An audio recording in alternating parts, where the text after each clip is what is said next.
Okay, welcome back, everybody. It's a little after 10:30. I would like to go ahead and move on into our next item on the agenda. We have committee reports.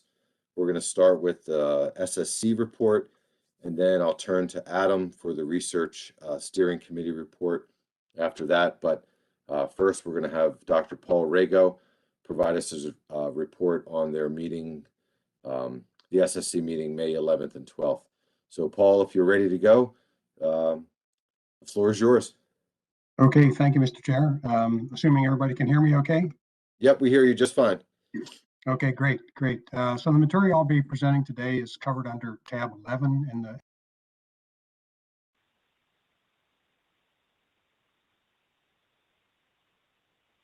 Hey, Paul, I think you might have just muted yourself. Okay. And in terms of page up, page down, does that move the screen? No, I think you should be able to just click the forward, backward buttons to advance as you normally would in PowerPoint. Yeah, Paul, sometimes those page up, page down buttons actually engage the mute button. Yeah, that's what I yeah. So be careful with that, but yeah, we can hear you now. Okay. Yeah, just click on the screen. That seems to work. Okay, so the report is very long, and there's a reason for that. And one of the reasons is primarily that it's valuable to have a record not only of the discussions but also the basis for the decisions. So although these reports could be shortened, I think they do serve as a valuable frame of reference for future decision making and also documentation of the work. Yesterday, we discussed all of the species specific elements of the SSC report, and I won't go through those today. What I will focus on are the element items under other business. So specifically, we addressed four different topics under other business. The first was to operationalize the status of the ecosystem report. Basically, how do we make this an actual part of the decision-making process? We had some discussions about the research track assessment schedule, some updates on the National Ssc Meeting, and then finally, and importantly, a discussion of the elect process that is the basis for which we made the decisions with respect to the revised ILEX quota. There was also some post-SSC correspondence that I'll also bring to your attention. So the first item here was the general notion that that we need to take the information, the valuable information in the State of the Ecosystem report, and make it an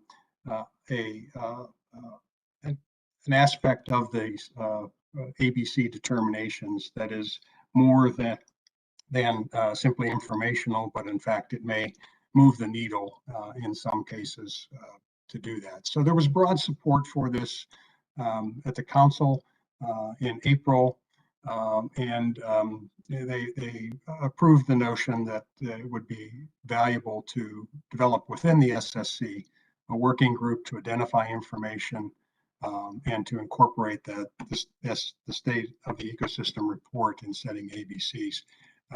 At our meeting, we discussed a number of ways in which this might occur, partitioning it into both short-term and long-term objectives. Also noted that this type of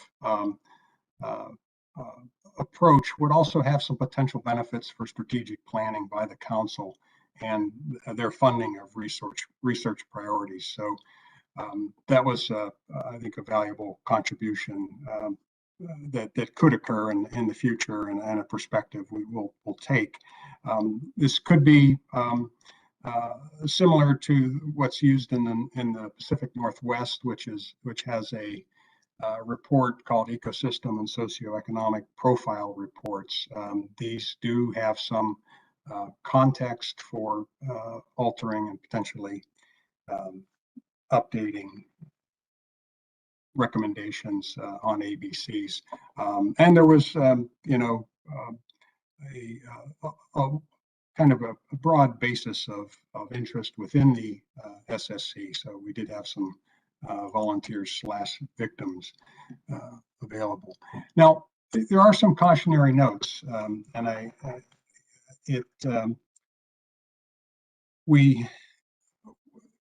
so identifying causal links between indicators and their effects on yields or stock status is difficult. I mean, you need a strong measure of association.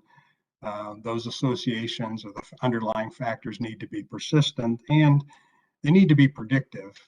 So it's difficult to really assemble all the causal links that occur between, say, a trend in temperature and the consequences for revision of yield projections and so forth.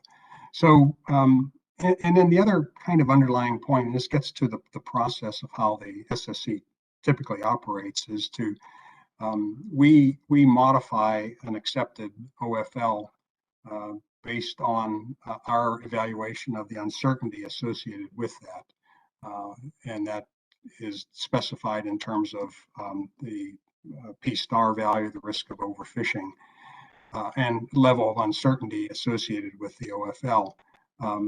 Now, in some instances, if you just simply inflate the uncertainty estimate, you can achieve a lower ABC. But in other cases, it may be more appropriate to modify the OFL either upward or downward, associated with the influence of a particular factor. So, in order to sort of work these ideas through, we're proposing that we look at some case studies just to see, how a given factor index might affect the uncertainty.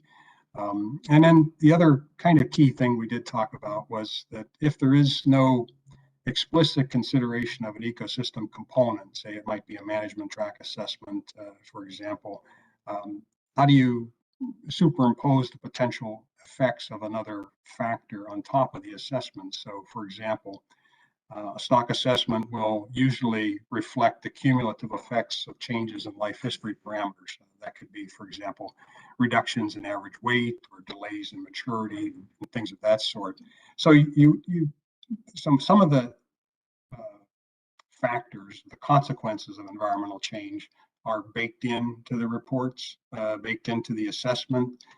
So it's important that you don't simply add it on and create sort of for lack of a better term, a double counting approach. So, and then, in order to make this thing work, the group recommended that we do include the stock assessment scientist in the discussions. The next topic, I guess closely related, is the idea of the research track assessment schedule. We have some discussions there about trying to understand the process by which the longer term research projects under the research track assessment are identified and developed. One of the recommendations was just that there should be a tighter link between SSC research recommendations and the research track assessment planning. That there are a number of ongoing instances, where, for example, critical research gaps may really still preclude the effective implementation of a research track. Monkfish aging is one case in particular, where no one's been really able to crack the nut in terms of figuring out how old these things are and what body structure you can use to identify that. So, and then the other kind of key aspect of all of this is that everyone acknowledges the value of long-range planning and so forth, but we also want to be able to respond to emerging needs, and that, of course, is something that is essentially in conflict if you lock down the timelines too tightly, you preclude the ability to meet the inevitable sets of emergencies that arise. The National SSC meeting, this will be very, very brief, but this is kind of where all the SSCs across the country get together and compare notes. It was originally scheduled for August 2020, rescheduled for August 2021, but it was still going to be virtual, so for some reason, National SSC meetings that occur in Alaska, Hawaii, and the Caribbean are desirable to have in person, and so the steering committee, the SCS, the Scientific Coordination Subcommittee of the CCC, is proposing an in-person meeting. So we're waiting to hear on that. I guess the meat of the other business were some concerns that arose during the course of the meeting, and they reflect on the process by which the SSC evaluated the alternative ABCs for ILEX. And we touched on some of these concerns yesterday, and I'll just briefly have 2 slides here, which will kind of lead you through, what the concerns that were raised were, and how we have some recommendations. Again, as with the ILEX discussions and ABC determination before, I recused myself as chair, and Mike Wilberg chaired this session of the meeting. So one of the big concern was that the process for identifying the ABCs in advance and restricting the analysis to a limited number of options. So we looked at 30,000 metric tons and 33,000 metric tons. There were some concerns expressed that this obscured the transparency, and ideally what you'd like to have is the SSC look at a full range of factors before deciding upon the basis for a particular ABC. Here we started with a particular value and followed it by a justification. Now, in many ways, this is what happens in the process. Usually, in order to have a starting point, a straw man, if you will, council staff prepare a candidate ABC based on an earlier decision by the SSC, but it's always a starting point and not necessarily binding.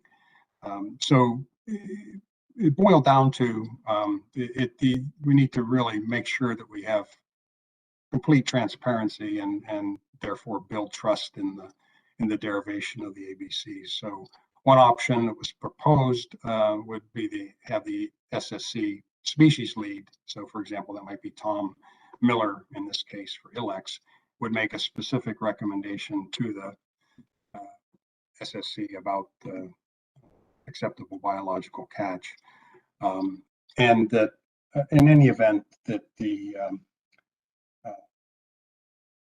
several options should be analyzed before entering into the discussions in plenary with the SSC, and that recommendation is consistent with the council's standard operating procedures for the SSC. In terms of recommendations, we had obviously had a long discussion about this, but the first recommendation was that we need improved specification of the scenarios and the necessary computations for presentation to the SSC. It is a data-driven process, and you really either need to break the meeting or take up the issue on a subsequent day if there are revisions or changes that need to be made. And so that's always kind of an overarching consideration. Again, there were some elements, and they're detailed in the report, about how to improve the wording of the terms of reference.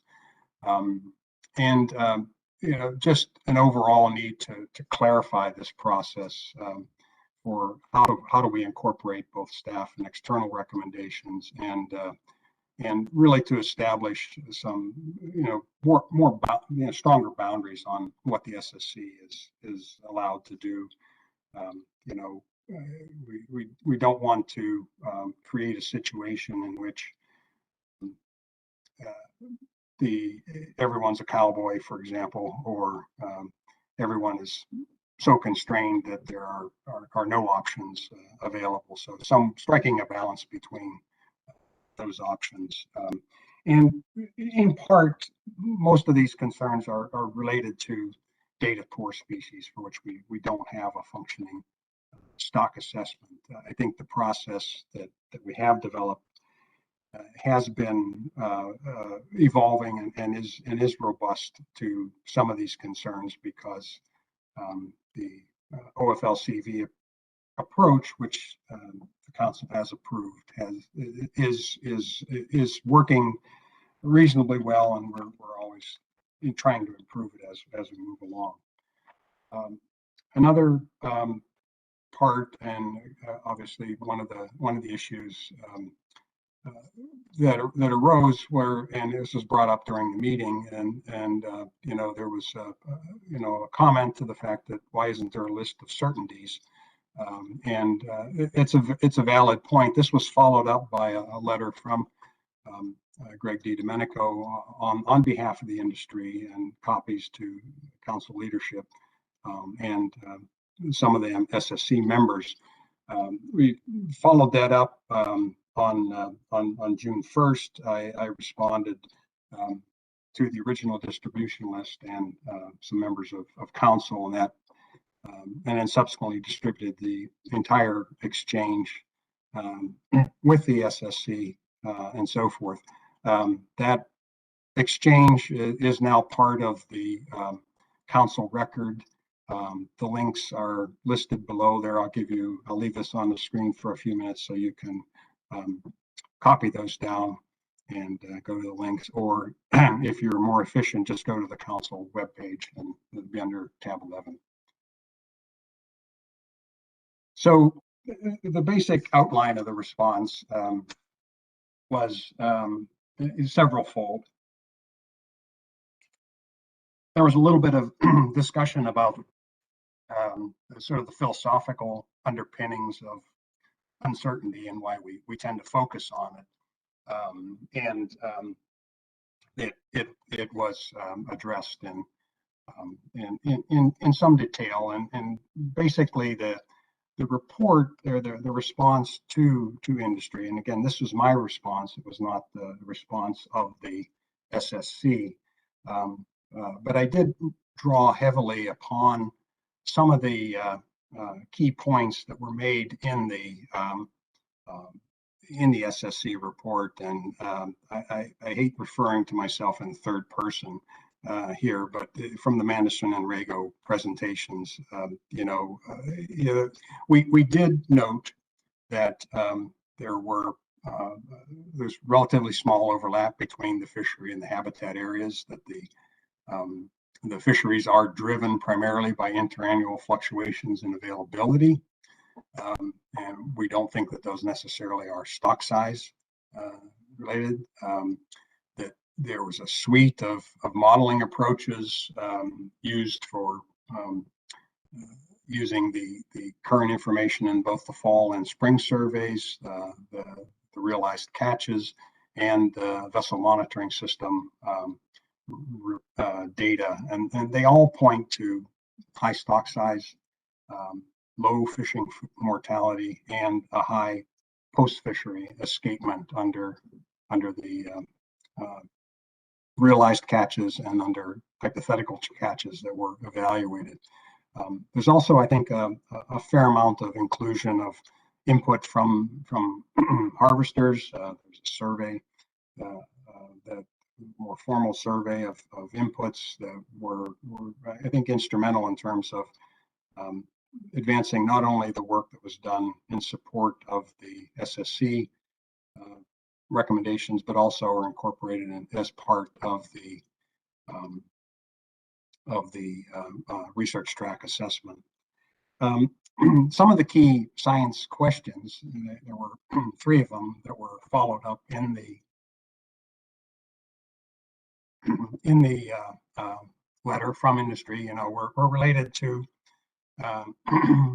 where are the key unknowns, and why is it taking so long to get around to answering some of these things. And I noted that, under the research track assessment, we will be examining some new information on aging of squid, and looking at the statolith microchemistry, that is the constituents in terms of elements, will in fact help in terms of defining better what water mass, whether it's inshore or offshore, the squid might be originating from and moving to. So there are some techniques that could be valuable in terms of cracking the nut on this aspect. There's an oceanographic group that includes many of the region's best oceanographers, and they are looking at whether or not we can develop measures of association, and then more importantly, whether those associations can have some predictive power. And then finally, there are some potential new modeling approaches that might be used, drawing upon some of the techniques that have been used around the world. That being said, squid have a complex life history. Essentially, each season you are fishing on the grandchildren of the fish that you took in the previous year. So there's no generational overlap between the fisheries. And secondly, because they're open populations, you have some additional concerns where drivers of abundance or availability are not always known in advance. And so when you look around the world, there aren't a whole lot of success stories. And then finally, all of these kind of point to some of the issues we talked about in detail in 2020, and expect to continue as we move forward in terms of having metrics that are acquired, interpreted, and in real time, and a decision-making process that allows for adjustments. So that is sort of the, I think, potential ultimate goal of all of this in terms of the underlying science. But we're still approaching that. Hopefully, this research track assessment and perhaps follow-up work within the council process can help make, and collaboration with industry can help make that occur. So that's all I have, Mr. Chairman, and I'm happy to take questions and respond as appropriate here. Thank you.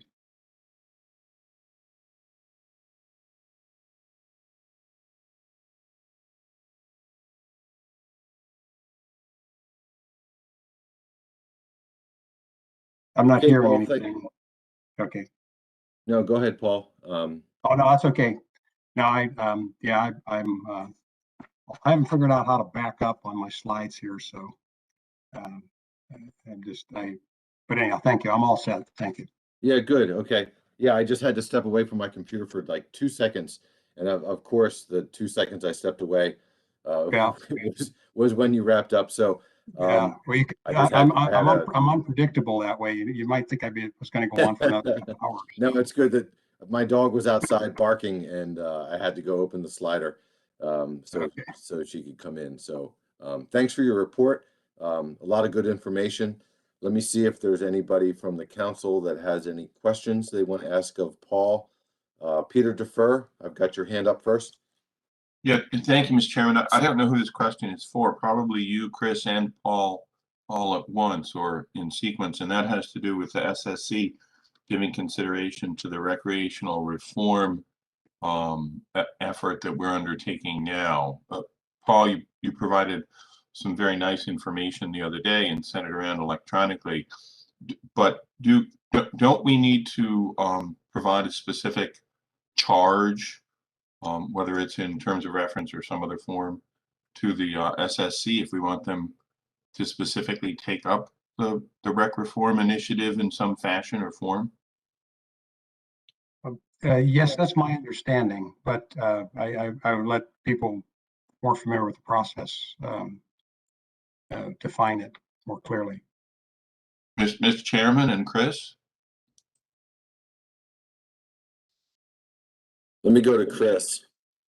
If you have any thoughts, Chris, go ahead. Yeah, thank you, Mr. Chairman. Yeah, Peter, we do. So we should get a sense from the council today whether you all think it's a good idea. If in fact you do, we don't need to get into specifics in terms of trying to craft a very specific task or term of reference. That's something that Mike and Brandon and I and others can work on and then provide to Paul and the SSC. So today it would just be a general idea, sense that you think it's a good idea that they be involved. So Mr. Chairman, if I might then ask Yeah, go ahead. one Go ahead, final Peter. follow-up question. So it sounds from Chris's comment that it would be appropriate for us at this time under this agenda item to agree that we want the SSC to become involved in this and to, I don't know, whatever we want to say is review. And, Yeah. you know, based on past practice, I don't think we need a motion on this, do we? Oh, no, just a general idea. So Yeah, we've yeah, already started. Yeah, we've already started exploring the idea with the SSC and staff. We have, I think everyone remembers the model that was developed by Gavin Fay, Jay McNamee for summer flounder. So there's a very specific task there that we want the SSC to be involved with, which is to look at that particular model and its application, potential application to black sea bass and other species, and have that potentially feed into the rec reform initiative. So again, just a general idea that's okay with everyone, and that's all we need today. Yeah, I think we ought to do that, Mr. Chairman. Thank you. all right, thanks, just Peter. I think just a general acknowledgement, and while we're talking about it, why don't I ask, there are some hands up for questions, but and you guys can keep your hands up at this point. I have Michelle, Chris, and Jeff, Kaylin. But is there any objection to moving forward as Chris identified? As Chris mentioned, as far as working with the SSC on this? All right, I don't see any objection. So yeah, I think, Peter, I think we can work at, at the leadership level, working with Paul and the SSC on moving forward with that. So is that good for you? Yeah, sounds great. Okay, good. Okay, let's go back to questions and comments. I have Michelle Duvall, and then I have Jeff Kaylin and Greg DiDomenico. I'm going to hold off on you guys just for a minute. We're going to deal with council members first, and then we'll come to the public. But go ahead, Michelle. Thank you, Mr. Chair, and thank you, Dr. Rago. I appreciated the SSC's consideration of, operationalizing the state of the ecosystem report. And, as I think it was noted in your report, I think Brandon indicated that this aligns pretty nicely with one of the strategies that's in our current strategic plan. And I was just curious if you had a sense of sort of timeline or time frame that the working group would be looking at this or examining, how Oh my God. how this approach might be considered. The ESPs from the Pacific Council were mentioned as one example. So sort of a long-winded way of asking, what's your sense of the general timeline for this working group? Thanks. Yeah, thank you, Michelle. Yeah, Go ahead, Paul. Okay. Yeah, thank you. The SSC has met, the working group has met, and have some initial discussions. And I think if I recall the timeline, we're hoping that this provides some feedback, certainly within a year of this time frame here. Actual scheduling of these meetings and implementation of some of these concepts will likely take at least that long in terms of doing it. But, you know, the whole underlying concept was that rather than continue to ask the center for additional modifications of and to the status of the ecosystem report, it was good to actually implement them. You know, Brandon may be able to update in terms of you know, the actual timeline that we had in mind, but I don't have that at the ready at this point. But thank you. Yeah, thanks, Paul. So let me ask Brandon, is Brandon on the line this morning? Hi, Mr. Chairman, Brandon, I'm here. Did Yep. you want to offer any thoughts on timeline? Yeah, that's somewhat challenging, Michelle. You know, the work group is going to get together here, I think in early August. You know, we've put together sort of a straw man, I think Paul had mentioned in his presentation, where we talked about some short-term tasks that the work group could sort of dive into initially, and some longer-term tasks. And I don't know definitively what longer-term means. You know, I think these short-term tasks are what we can do within the next year in terms of, you know, making modifications to next year's State of the Ecosystem report and the risk assessment that we utilize the State of the Ecosystem report for. I think we also want to be thinking about how we can utilize that information now with, you know, council priorities and you all thinking about what sort of initiatives you might want to, how we can utilize that information for council initiatives and council priority setting for upcoming years. So I think those are some tasks that we are thinking about in the short term. But there are some other things that we're thinking about more long term that are going to require some analyses, how we build it into the SSC's OFLCB decisions, and some of those other things that I think are going to take a little bit of time, that I think are going to play out over, you know, a couple years. And so I think it depends on what we do. And so the group, like I said, is going to get together in early August and sort of really begin to flesh out what we can do in the short term. I said the next year, and then some of those things that we need to do over the next several years.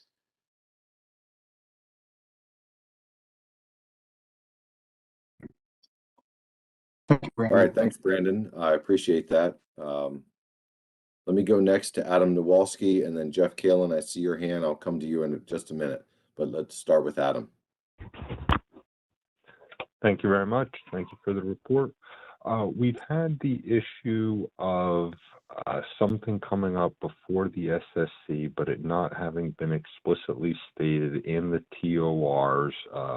This isn't the first time that we've had this with this elixir.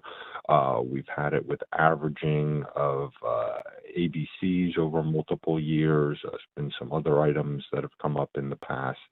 I appreciate the SSC being respectful of those TORs and working to stay within them. But I do wonder that, given the fact that it's come up multiple times, if there isn't a way to provide some flexibility whereby there's a clear benefit to management without compromising the resource. If we can't find some way to provide some flexibility, instead of putting this decisions off for a year or 2 years or however long it takes to go through spec setting, where it seems to have come up multiple times. So I'd be open to any thoughts anybody might have, either Dr. Rago, staff, about how we might be able to provide some flexibility there. And again, I'm appreciative of the respectfulness of those TORs. I understand their importance, but I do think we've had multiple instances where they've been constraining to the detriment of management. Okay, thanks, Adam, for your thoughts and comments. Paul, did you have a response to that? Yeah, I agree that there is a need to have some flexibility for sure, because the worst thing that can happen is a decision not made and then gets delayed for till the next time it can be scheduled into the thing. You know, you have all the people there, you have the ability to make the decisions. I think somehow there needs to we need to ensure that we don't create um, surprises either for people that weren't expecting decisions of that of certain nature, and also you know, those who feel that perhaps you know, the underlying basis for those discussions were you know, compromised in some way. So um, it's a tightrope that I don't have a clear answer on, but the need to be able to address, you know, certain issues, you know, that as you noted, you know, whether to use you know, a constant ABC or a time varying ABC, or you know, use an alternative basis for recruitment time series as in projections, and all those kinds of things need to be incorporated. For the data poor ones, the problems become a little more challenging simply because the range of options gets fairly expansive. So there, it's not an easy compromise, but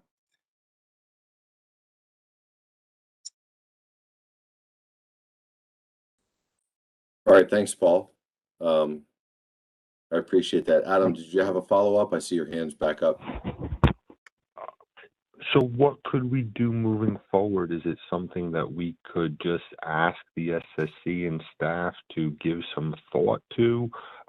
Perhaps there's a general TOR that we can add to our TORs that provides some flexibility in cases. Again, I think if it's out there, it's come up. I think it's an issue. I think the public believes there's some concerns there. I would be satisfied with the statement today that staff and SSC will take a look at the issue and see if they can provide some suggested way forward. I think I would be happy if people are comfortable looking at that. Okay. Yeah, I can agree with that, Adam. Let me go to Chris Moore, and maybe Brandon might have something to offer as well, but let me start with Chris. Go ahead, Chris. Thank you, Mr. Chairman. Yeah, I would agree with that. We can certainly sit down. Leadership can sit down with Paul and maybe some other folks from the SSC and talk about it and see what we can do. There is, as Paul indicated, this fine line that we walk. You know, basically having the council provide instruction to the SSC, but certainly not having the SSC so constrained that they can't adapt to a particular situation. So I think we can do that by crafting the TORs the right way. But yeah, something that we should do and can do. right.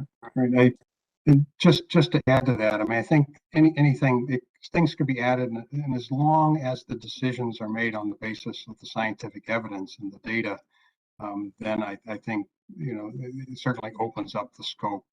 You know, the only reason that the SSC has any value in this process is because it is intended to be an objective arbiter or evaluator of evidence and scientific theory. So, thanks. Yeah, and I would just point out too that we've been in situations in the past where we've had criticism of the SSC because folks perceived that they overstepped their authority or their bound.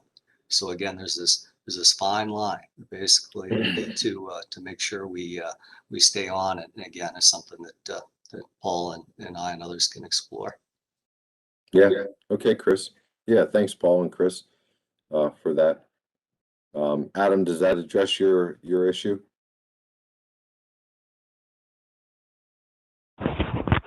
I'm completely satisfied with that and appreciate everyone's time with that today. Thank you. All right, thanks, Adam. Okay, seeing no other hands from members of the council, let's go to the public. I have two hands up at this point, Jeff Kalin and Greg DiDomenico. Go ahead, Jeff.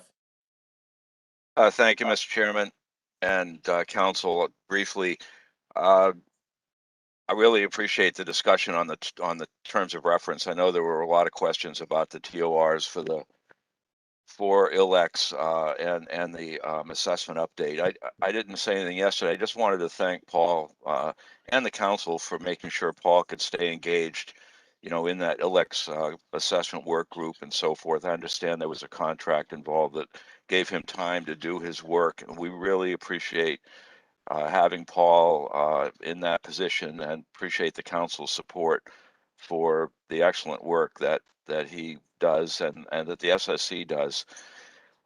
Certainly, we love the SSC because it gives us an opportunity to consider issues that are brought to the council through a scientific lens.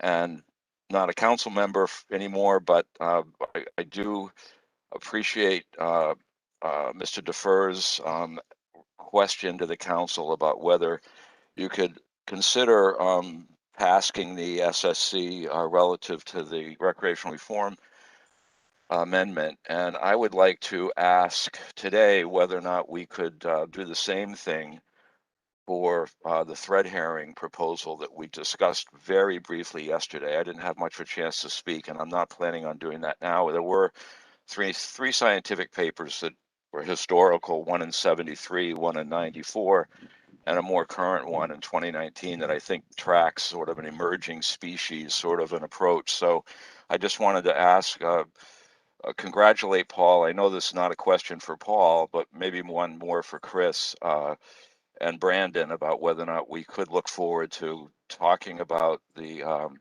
thread herring request that we made sometime over the next calendar year, and coordinate that with Garfo relative to the time that the application is complete, published, and so forth, as we discussed yesterday. So I just wanted to make that request today, and thanks for the opportunity to speak, Mr. Chairman. Yeah, thanks, Jeff.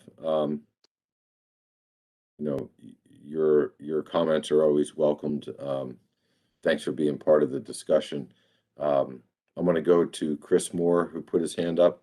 Chris might have something to offer to your question, Jeff. Go ahead, Chris. Yeah, thank you, Mr. Chair. The short answer to Jeff's question is yes. When we get done with this meeting, I'll sit down with Julie and Brandon and talk about thread herring and how best to address the issue. There's still a number of things uncertain relative to the application and when that's going to be processed, when we're going to get that FR notice. But certainly we can talk about how we might want to get the SSC involved. It could be as simple as identifying data issues and some other things. I think we had a similar arrangement with the SSC over chub mackerel. So I think, again, it's short answer to your question, Jeff, is yes. Thank you, Chris. How's that work for you, Jeff? Good? Yeah, no, it works very well. And this is why, I wanted to make sure that we started this discussion this spring.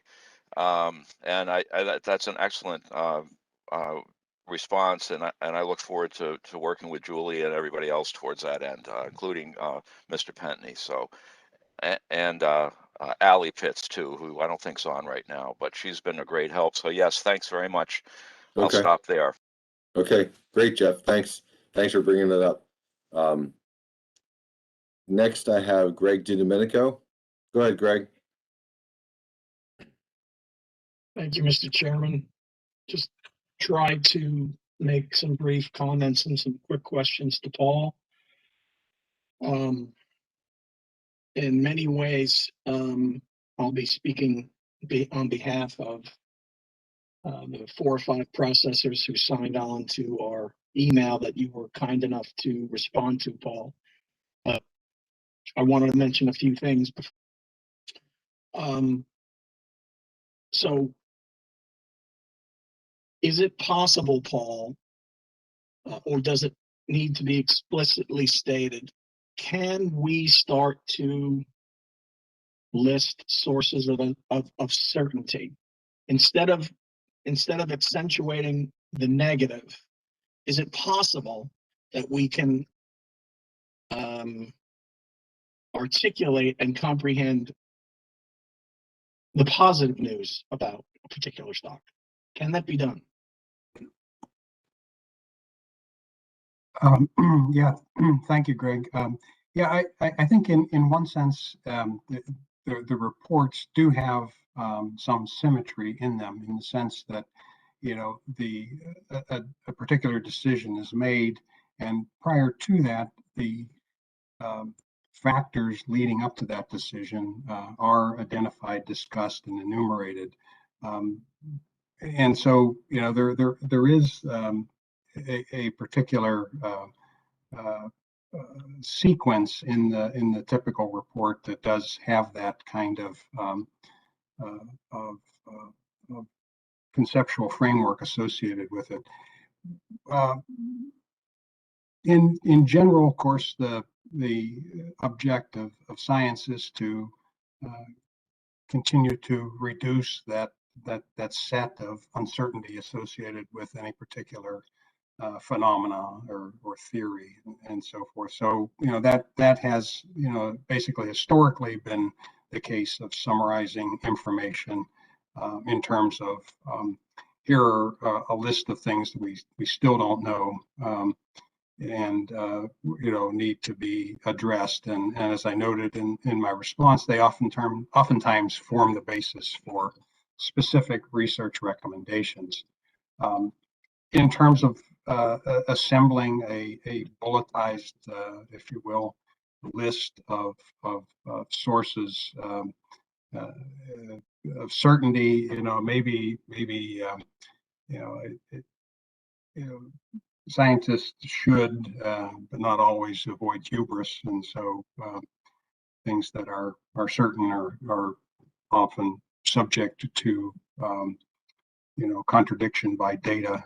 So you want to be careful in terms of that, but something that said, you know, factors supporting the decision or something of that nature might be a way of addressing your concern about sources of certainty per se. I hope that's somewhat helpful in terms of, you know, just kind of a philosophical perspective on that issue. It is, Dr. Ago, and I assume the same could be said about your sources of uncertainty, right? Oh yeah, right. They may right. not be corrected. Okay. Yeah. I want to shift gears here for a second. Dr. Borrego, can we analyze something beyond 40,000 metric tons? I think that's a procedural question related to what's admissible within the ecological assessment or the EIS. So yes, I mean, I think, you know, and anytime you go well beyond the bounds of your historical perspective, you tend to get into you know, a much longer list of sources of uncertainty. So yeah, that is something that could certainly be analyzed in the context of our available information. However, it would start to push the limits of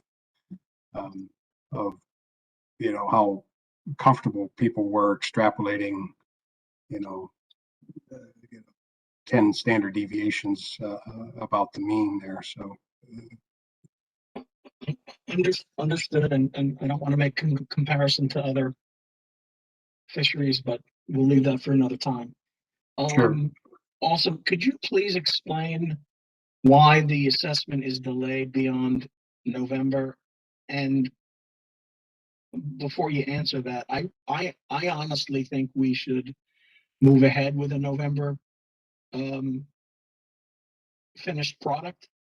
But please explain, because we're having a very difficult time as an industry staying engaged and participating. The delay to us is a problem, and it does not seem clear why.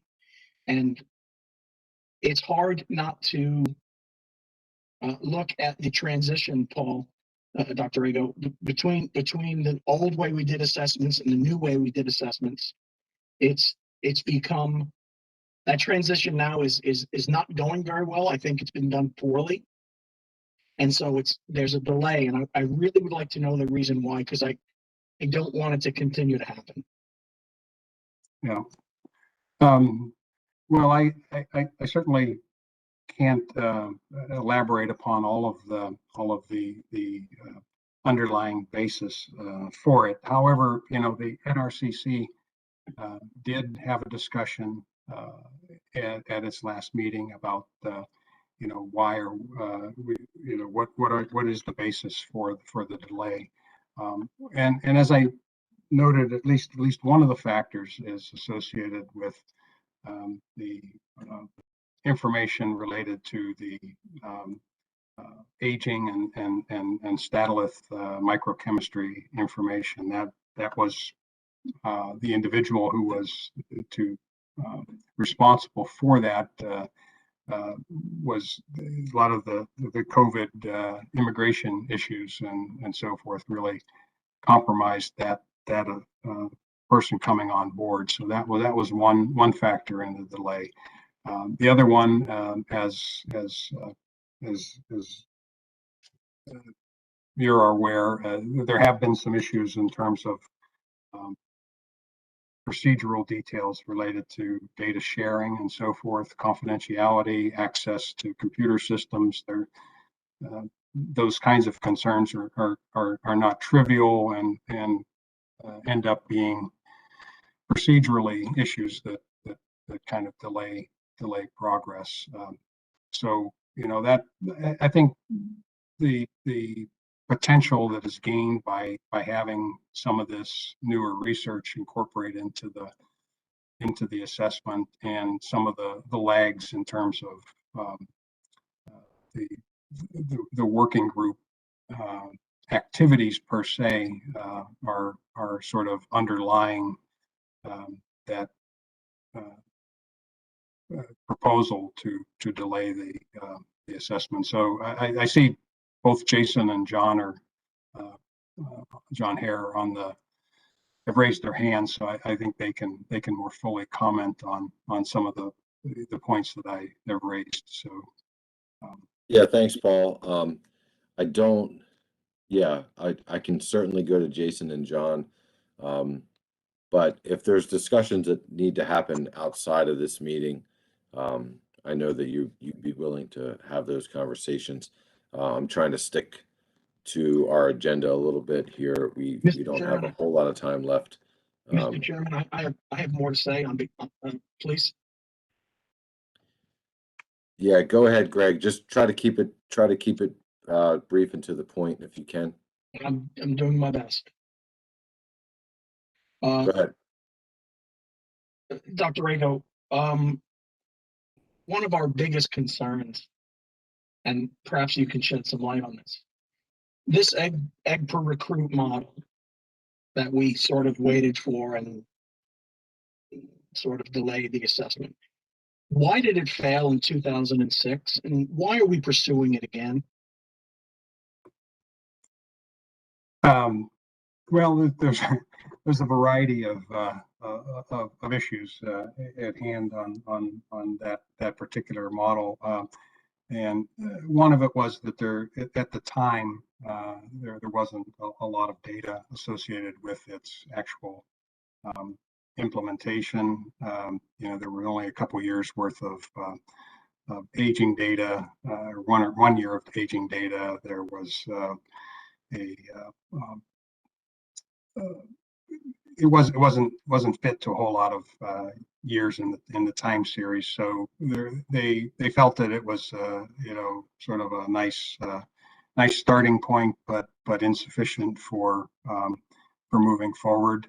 The next assessment, this assessment, will in fact be looking at some other models that have been implemented in other areas of the world most notably in the Falklands, that may allow for better identification of the incoming recruitment pulses via changes in the average size of individuals landed.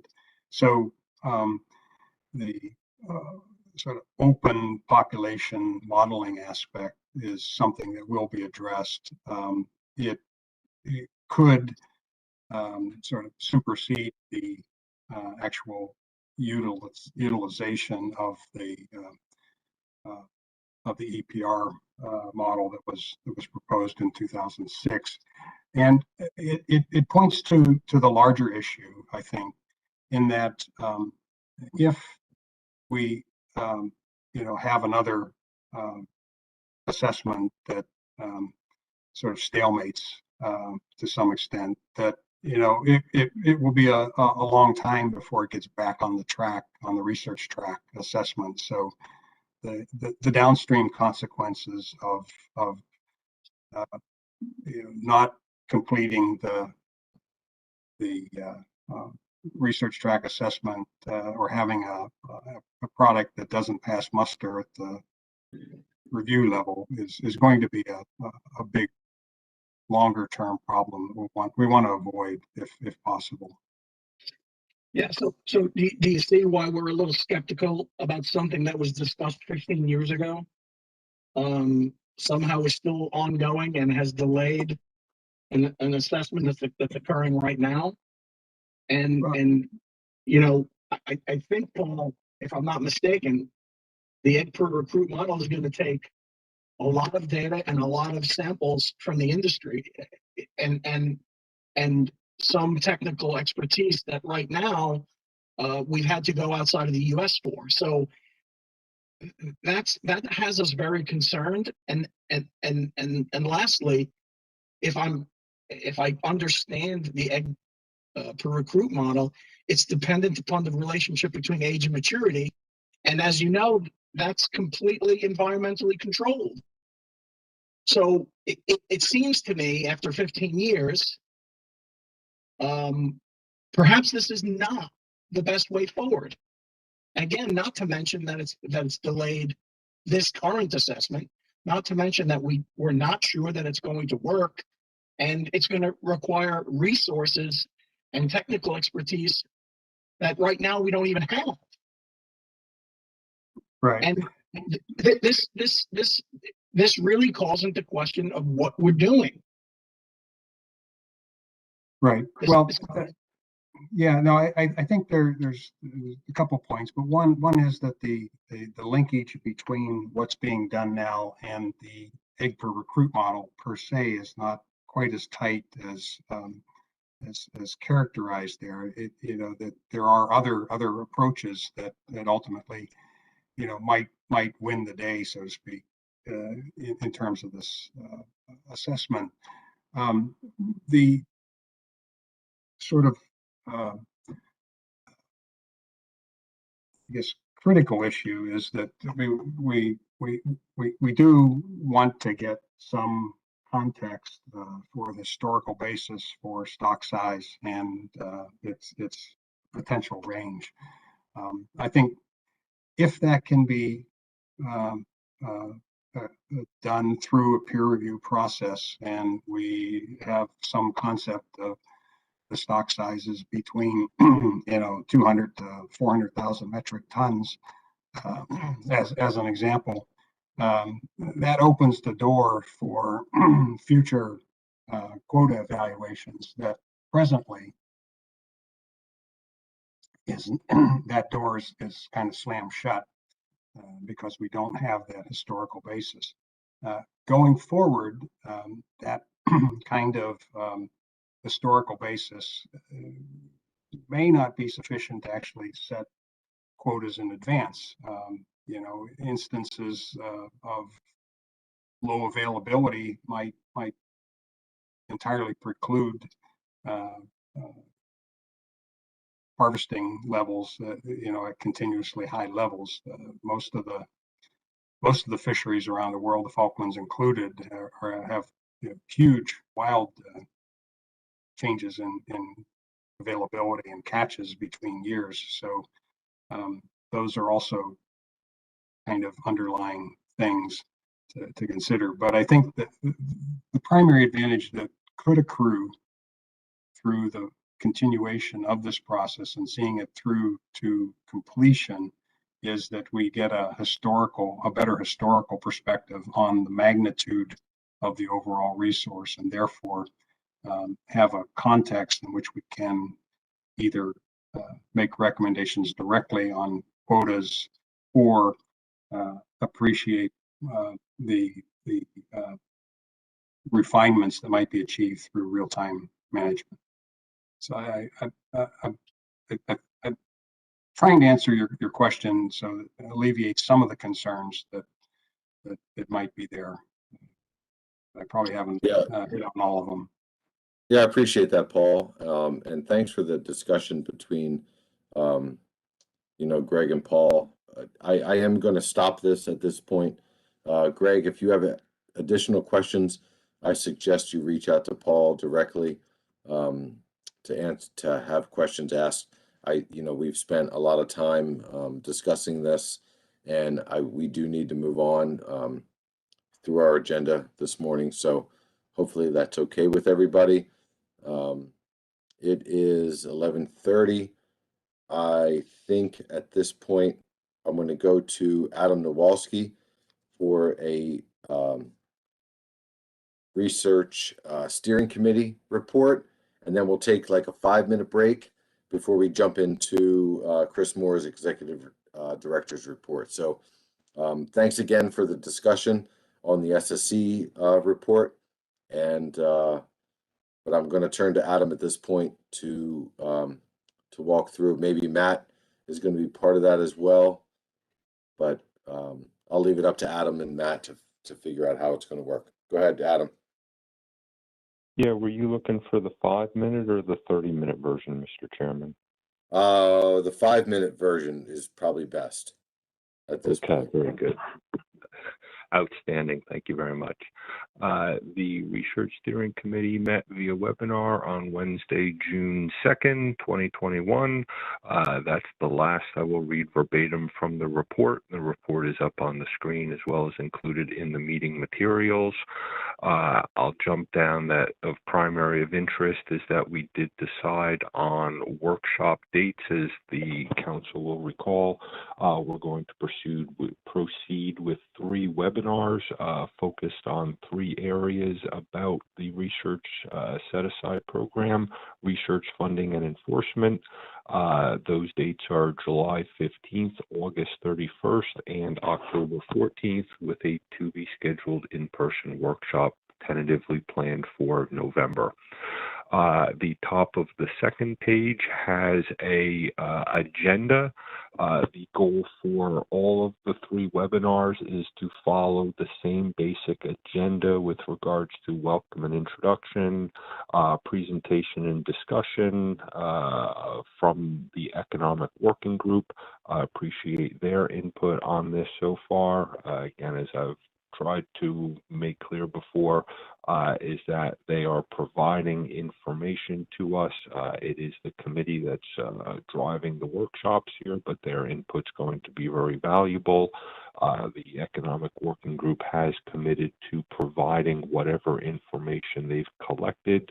They do view this as a collaborative effort with the committee during these webinars to this is an opportunity to collect more information that will feed into their reports, so we look forward to that. The basic structure of the individual webinars is to focus on a handful of trigger questions, areas for conversation. So the structure of the workshop, again, laid out at the top of the page here. We expect the 3 webinars will follow the same basic idea, just with a deviation in the trigger questions relevant to the topic of those 3 days. A more detailed timeline is provided at the bottom of this document. We look forward to the first webinar on July 15th, and that concludes my report, Mr. Chairman. Yeah, thanks, Adam. I think that was only 4 minutes, which was even better than 5. So Yeah, you guys had a good meeting, and I participated in that meeting, just a few weeks ago. Time seems to get away from me at this, it could have been last week. I know you mentioned it, early in your report, but does anyone have any questions for Adam regarding the, planned process for, discussing the RSA and the workshops that are being planned?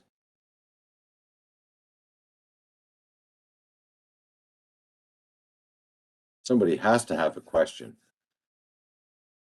Peter Defer, you don't have a question?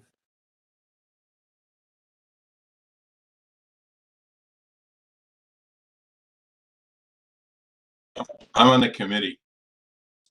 Gotcha. Okay. Okay. Well, I don't see any questions, Adam, at this point. So I think what you and the committee have worked on and what your plan moving forward through this year, it looks good to me. I'm happy with what you've decided as a plan to move forward. And so, and if there are no questions, let me ask the public. Is there anyone from the audience, from the public, that has any questions for Adam regarding the discussion that they had at their workshop, at their committee meeting?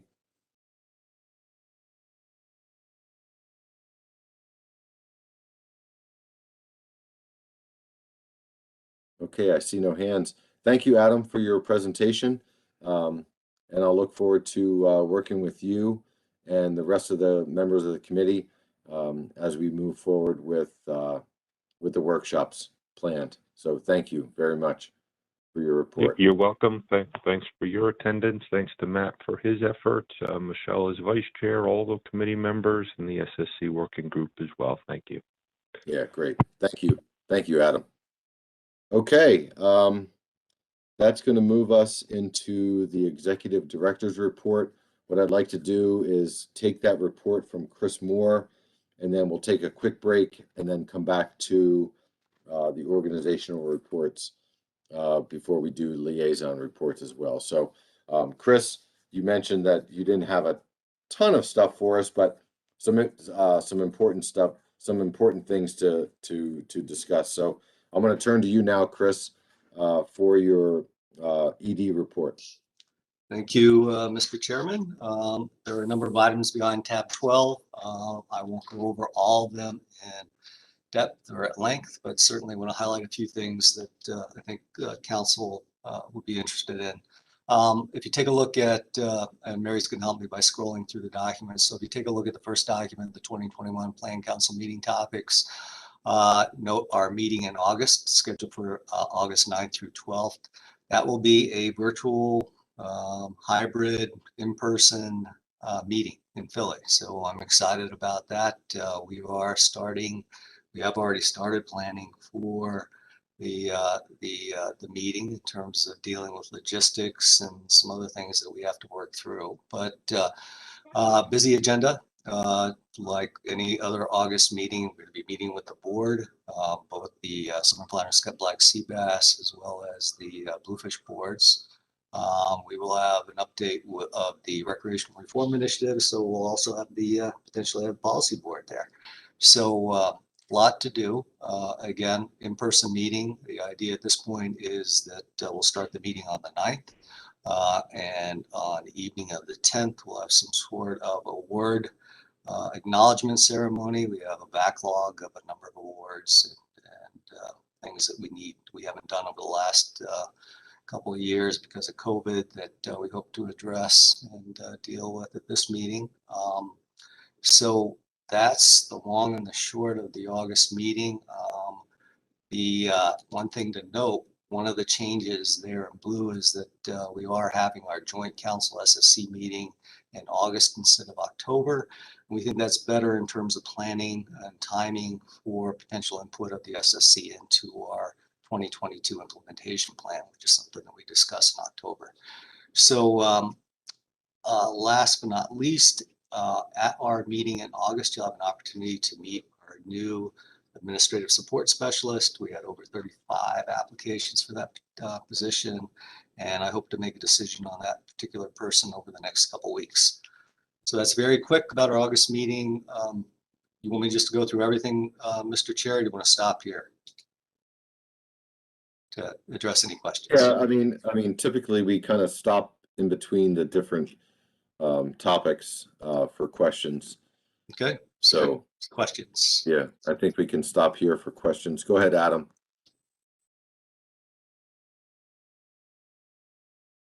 Given that the ASMFC has decided that their summer meeting was going to be held virtual, had you gotten direction from them about what their intentions were for the bluefish, summer flounder, scup, black sea bass, and policies boards for this joint actions? Yes, yeah, I've had conversations with Bob about it. And I think where we're at is basically if in fact, again, this is a hybrid meeting, so we're going to have the opportunity for folks to be there in person as well as virtually. The board will be offered the opportunity to do either one, be there in person or be on a computer at home. So we have to work out the logistics, make sure that we have that totally understood as to how all that's going to work, but at least that's the thought at this point.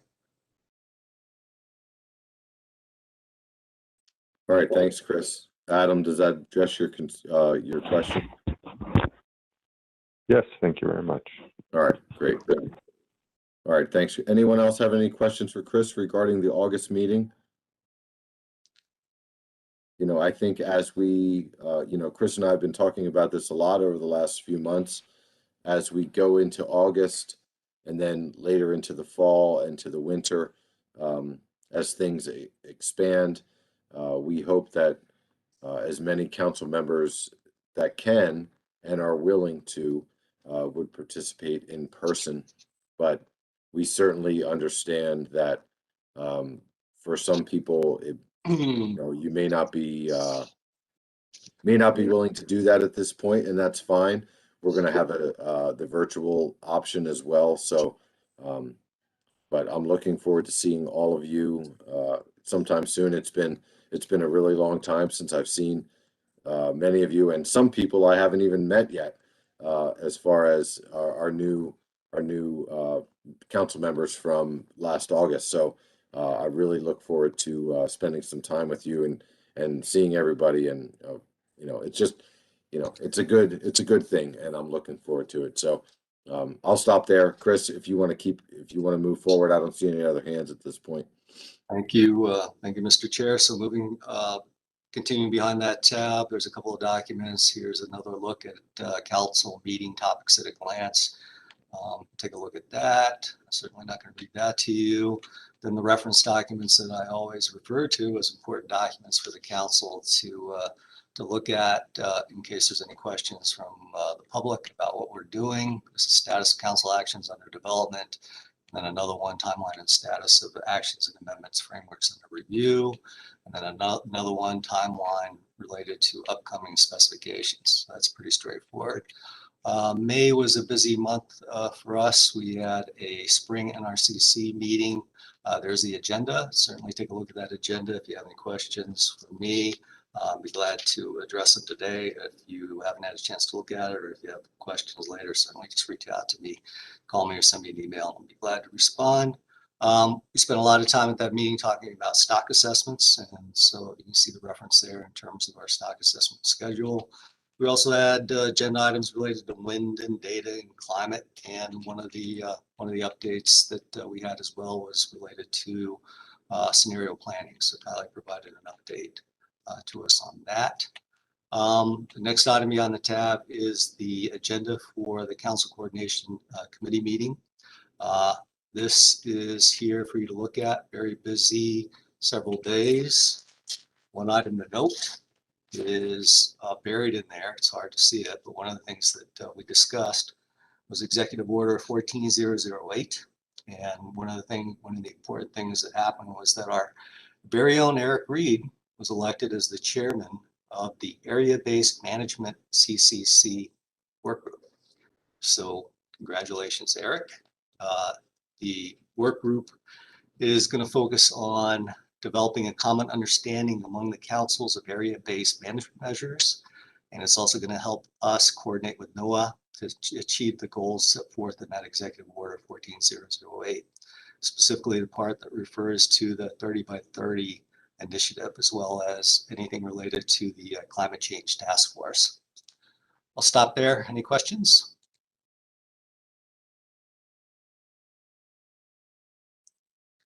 Any questions for Chris?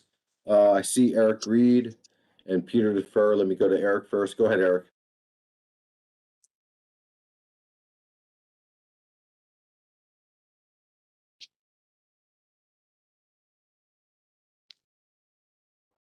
Eric, if you're speaking, we can't hear you. You might be on mute. Yeah, sorry. Well, thank you, Dr. There you Moore. go. I think thank you. And that working group is going to actually have its first meeting next week. So at our next council meeting, I should have something to say about it. So thank you very much, Doctor. All right, thanks, Eric. Peter Defer. Yeah, thank you, Mr. Chairman. Chris, I had a question about the council actions and updates and so forth, and how that meshes with the rec reform initiative. Won't we be needing to go out to scoping on at least part of this rec reform initiative, and when does that fall into the timeline of activities and efforts? So I get a sense that there's something I'm not seeing, or maybe there isn't something there about going out to scoping. Probably, not probably, definitely. Let me turn to Julia, because she can answer that question better than I can. Julia?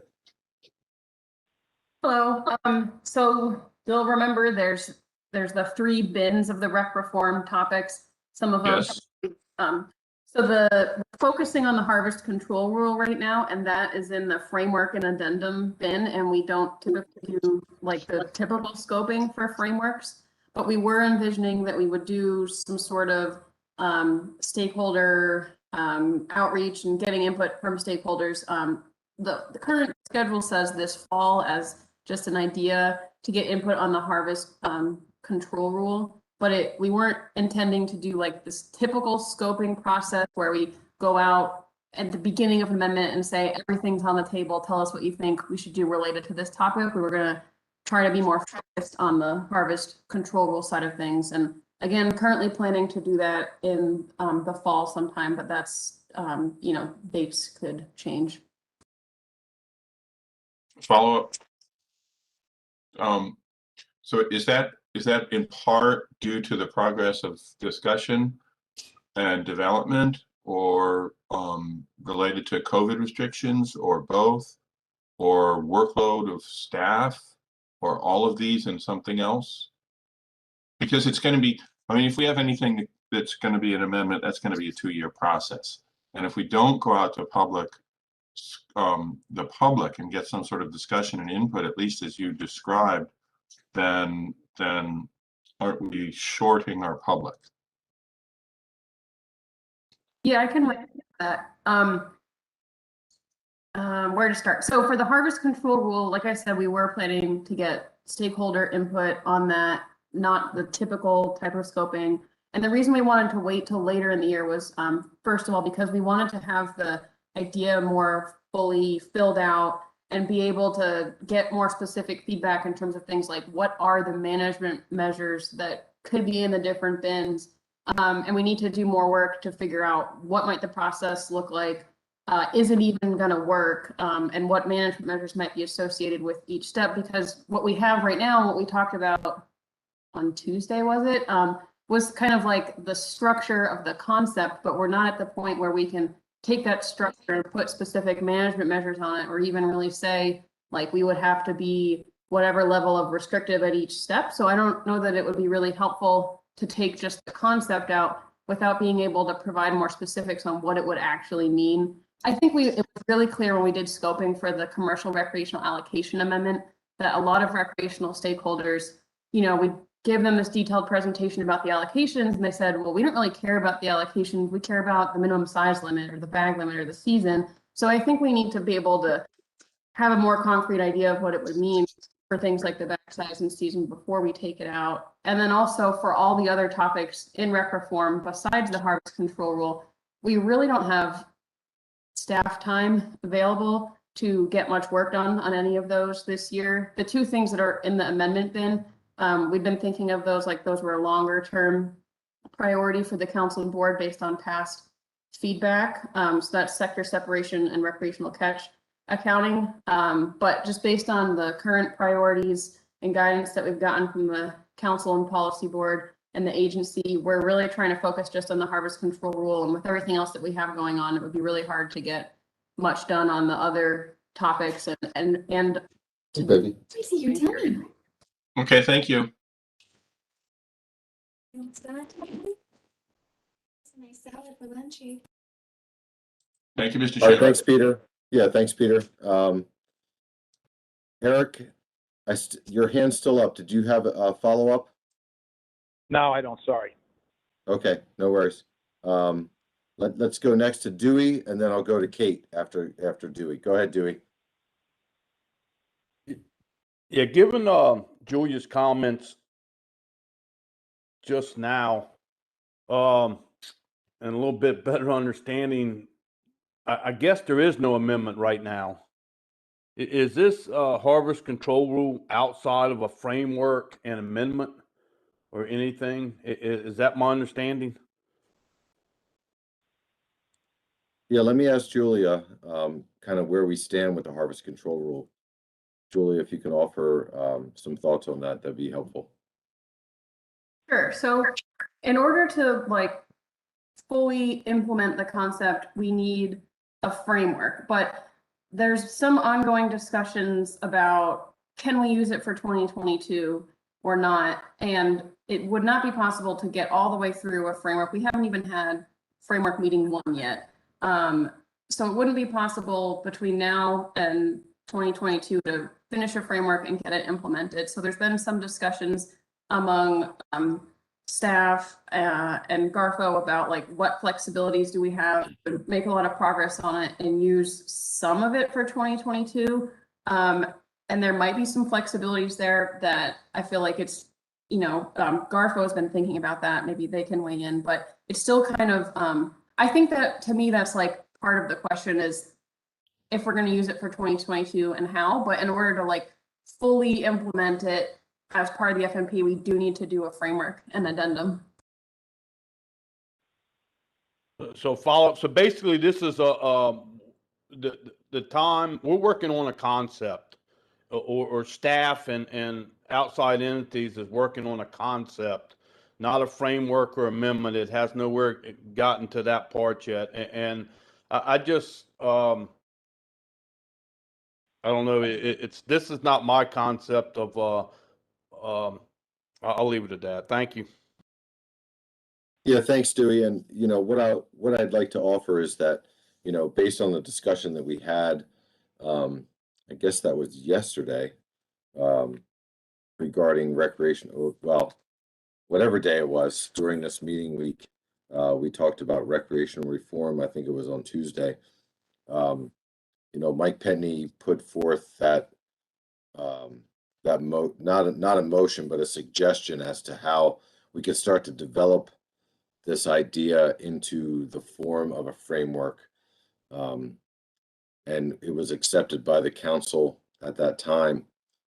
I do see Mike's hand up, so maybe I'll call on him next to see if he wants to add anything to your question, Dewey. Go ahead, Mike. Thanks, Mr. Chairman. Yeah, I mean, I don't know how else, you know, we can say this. We've been talking about rec reform for quite a while now.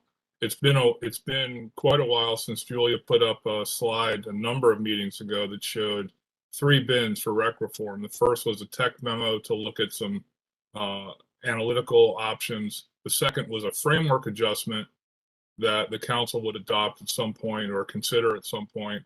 And that included the harvest control rule concept as an element of that framework adjustment. And the third bin was an amendment, which we agreed to put off because of the resource constraints. So the focus and the priority is on the framework adjustment, which I continue to believe we need to make significant and serious progress on this calendar year. I understand where Julia's coming from in terms of it's going to be very difficult to have a completed framework by December, but there should be a framework adjustment.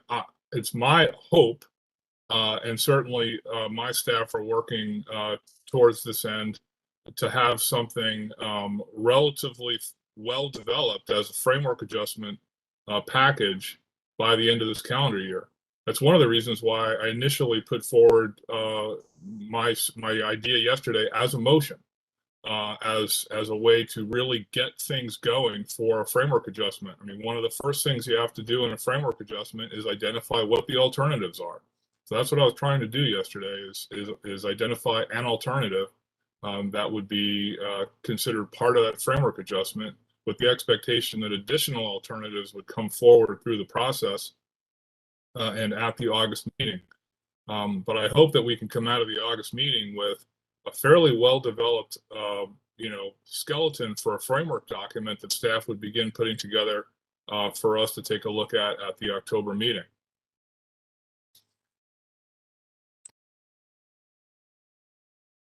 All right, thanks for that, Mike. Hopefully that helps address your question, Dewey. I'm going to go next to Kate Wilkie, and then Dan Farnham, and then I'm going to turn back to Chris so we can start working back through his presentation on the ED report. So go ahead, Kate. Thank you, Mr. Chair. I guess what I'm hearing from Dewey and maybe from Peter and asking about going to scoping is just, I think we're asking for what problems will those 3 bins of rec reform action help to solve? Can we have a better articulation of those problems so we all can just have a good understanding and be on the same page of what the problems are? And I think Julia's comments highlighted these concerns when she said, we went out to scoping for the rec commercial allocation amendment, and they got a bunch of other comments about other problems that weren't necessarily related to allocation. So I guess that's what I'm asking for, is just a better articulation of the problems that we're trying to solve. Thank you. Okay, no, I appreciate that, and maybe that's something that we can work with staff on, with Mary and our communications folks, to try to figure out how best to put that out there, so that people understand what we're working on. Dan Farnham, I have you last, and then I'm gonna turn back to Chris so we can work through the rest of his agenda. Go ahead, Dan. Yep, thank you, Mr. Chairman. I just wanted to follow up on what Dewey and Mike had talked about. I've only been here for less than a year, but there's been a ongoing discussion of rec reform. But to me, it's only a vague. It's a concept, and the concept it's taking.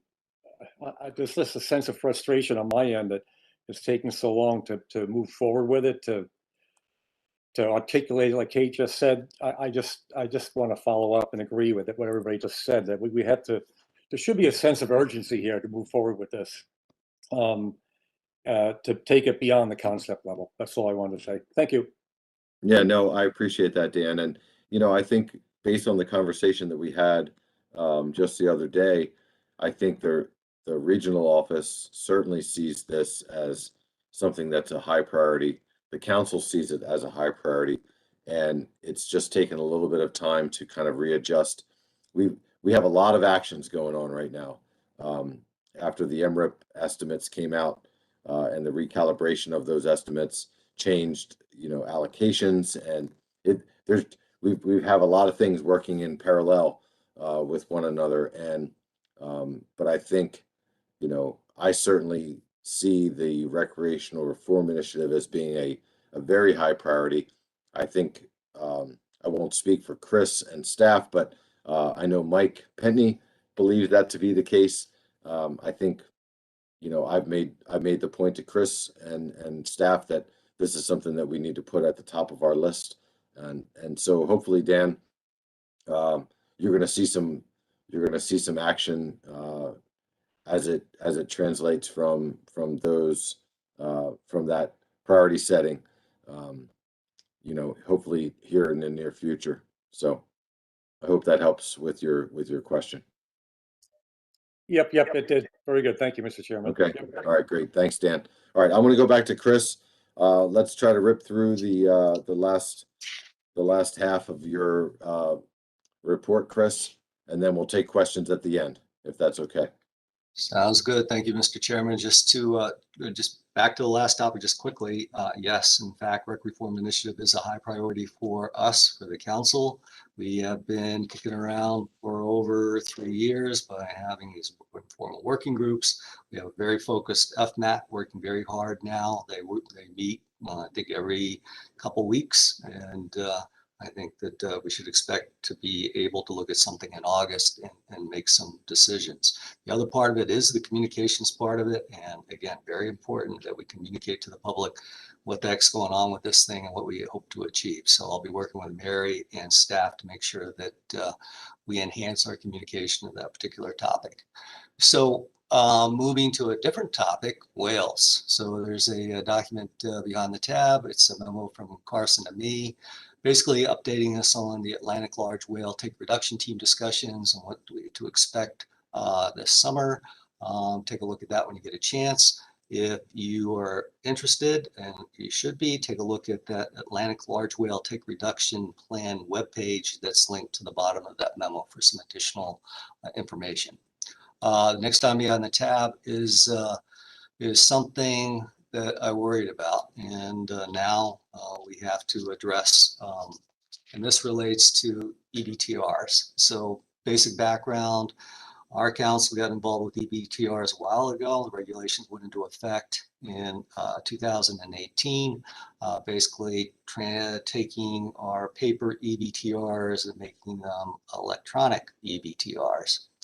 The South Atlantic Council and CIRO added an additional flavor to their EBTRs by requesting that folks fill out the socioeconomic questions that you can see in front of you related to trip fees, fuel use, price of fuel. Those triggered angst and aggravation on part of the folks who didn't realize that this was coming down the road, and they only realized it when they started fishing this year. And the folks that I'm talking about are the folks that have permits through GARFO that are party charter permits. They also have these CIRO permits as a requirement of the permit that are supposed to report this information as well. So this is the document behind that is a web page basically indicating how this is supposed to work, some of the support information for that particular topic. I've had conversations with John Carmichael, the Executive Director of the South Atlantic Council, about how best to proceed given the concerns expressed by our fishermen. I understand that it's also a topic in New England, and that I don't know if Rick Delavance is on the call today or not, but he may want to address it quickly. But the long and the short of it is that we as a group, this council needs to, I think, take some action relative to those requirements. And typically we don't get involved in these kind of things or provide direct communication to the Southeast Regional Office on how they're implementing their permits. But given the fact that it overlaps with our permit, and given the fact that it's requiring information from our fishermen that we did not anticipate would be asked by them, one possibility is that we send a letter to folks, National Marine Fisheries Service, basically indicating our concern. One possibility is, as I understand it, that these particular questions are not embedded in the regulations. That in fact, one thing that we might suggest in the letter is that we make those questions voluntary. And that, I think, would alleviate some of the concerns and certainly make it more palatable to the fishermen in the Northeast. So that was very quick, Mr. Chairman. I know you wanted to wait till the end to address any additional questions, but we should probably stop at this one just to see if there are folks that have any concerns or suggest next steps. Yeah, definitely, Chris. Yeah, whatever you think's best as far as taking questions. Yeah, I do see. Yeah, go Yeah, ahead. I'm totally fine with that. I do see a couple hands. I'm going to go to Tony DeLernia, and then Dewey, you're on deck. Go ahead, Tony. Thank you, Mr. Chairman. Yes, I was going to bring this up during my South Atlantic Council report. I'm glad the executive brought it up now. I've heard from a number of fishermen in the Mid-Atlantic and also from Southern New England. Rick Bellavance wanted to join us today, but he's out fishing.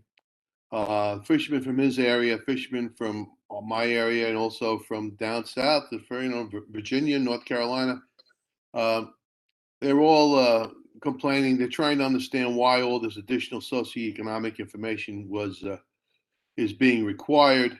And this, again, we can't go to one-stop shopping on reporting if we're going to have two different kinds of reports.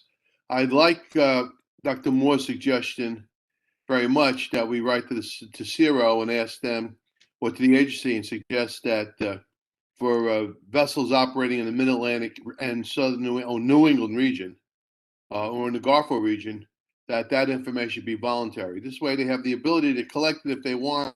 Some fishermen, if they want, can provide that additional information, but it's not required. We're still going to have to fill out two VTRs, but that additional information, we fail to understand, the fishermen I've spoken with, fail to understand why that information is necessary for management.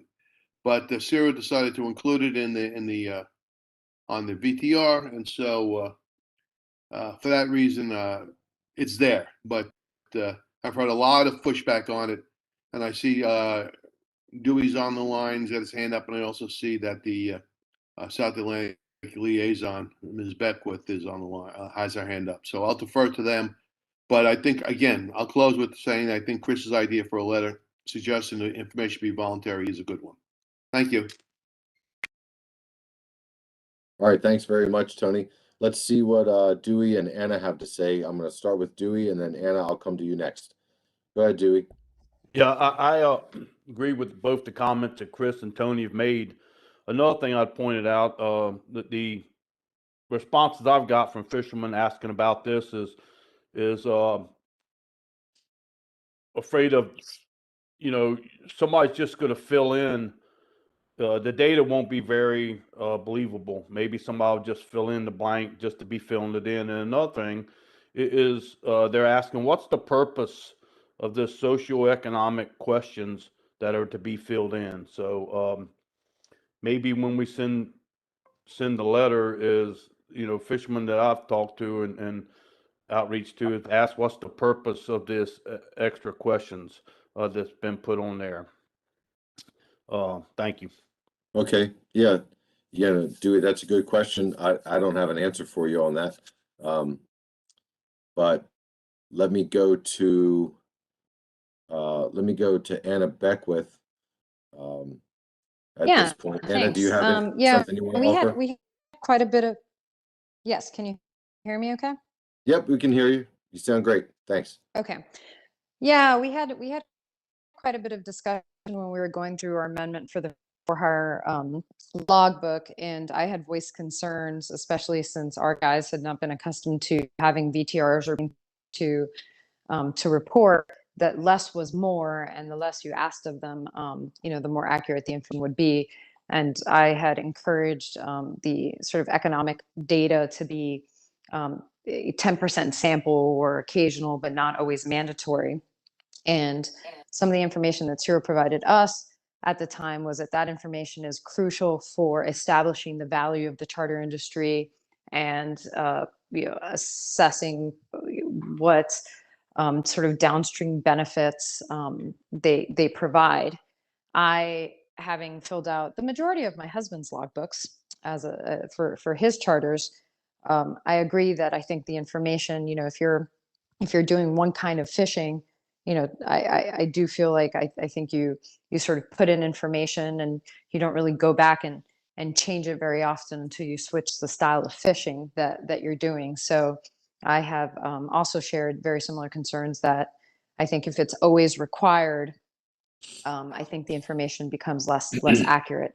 So if it was, not per se voluntary, but at least if it was in similar to what the commercial stuff is supposed to be, where it's 10% or 20% survey and you're not always required, I think the information would be much more accurate. So we had voiced many of these similar concerns, and CIRO chose to move forward with that additional information. That was not a requirement from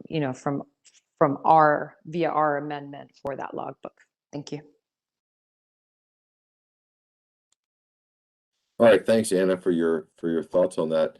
I have Jeff White with his hand up. Jeff, did you want to add something to this? I appreciate you calling on me. Yes, thank you. The questions themselves and whether they get asked is of South Atlantic Council and CIRO issue, but I did hear a comment about one-stop reporting, and I wanted to let the group know that the safest E-Trips application actually meets the one-stop reporting requirements of both GARFO and CIRO today, based on what the permit what vessels hold those permits. So I don't want to take too much of your time during this meeting, but that functionality is available today through Safest E-Trips, and there are other systems that are working to develop that capability over the next 6 months to a year. All right, thanks, Jeff. I appreciate those comments. I'd like to move on at this point. I did see Tony. Tony, your hand came up. Yeah. Do you have anything you want to offer real quickly? Yeah, I have a suggestion. Again, Dr. Moore had a good suggestion about drafting a letter suggesting that this information be converted from mandatory to voluntary. I think that's a good idea. I don't know if you want a motion or if we just have Chris draft a letter and send it around to the council's members for approval. But that's what I would suggest at this point. Just perhaps have Chris draft the letter, send it around, everybody gives it an okay, then we can ship it out. Okay, thank you. Yeah, I'll turn to Chris. I mean, I think that's probably fine. Chris, are you okay with that? Yeah, it's exactly what I plan to do. That works. Okay, great. All right, so go ahead and let's continue with your discussion. I know you were saying that before we get into HMS Amendment 13, we might want to take a break, but let's just see how the rest of your report goes, and then we'll decide before we jump into Tom's presentation. Thank you. What we do. Thank you, Mr. Chairman. I just, again, going back just quickly, Jeff's point is a really, really good one. We have been talking about, Dewey in particular has been talking about this one-stop shop thing for a long time. So we're getting there, slowly but surely we're getting there. So again, an important point for folks to think about. Speaking of the South Atlantic Council, next item beyond the tab relates to bullet and frigate mackerel. This letter is basically the approval letter to the South Atlantic Council for Amendment 12. It adds bullet and frigate mackerel to the dolphin and wahoo FMP, designating them as an ecosystem component species. This is something that we had requested the South Atlantic Council do for us, and they did it. So again, it's in here to emphasize, and thanks to the South Atlantic Council for doing that for us. And I don't want to get into anything related to bullet and frigate mackerel at this point, Mr. Chairman, unless someone thinks otherwise. The other two documents behind the tab relate to EFPs.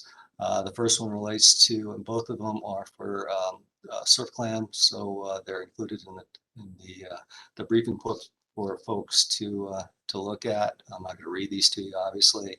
First is comments on the Sea-Watch's surf clam EFP, concerns expressed by the National Marine Fishery Service. That's still in the works.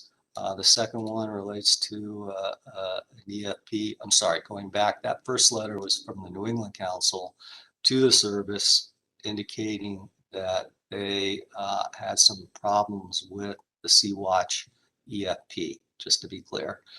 The Sea-Watch EFP is still under consideration by the National Marine Fisheries Service. So no decision has been made yet on that particular EFP.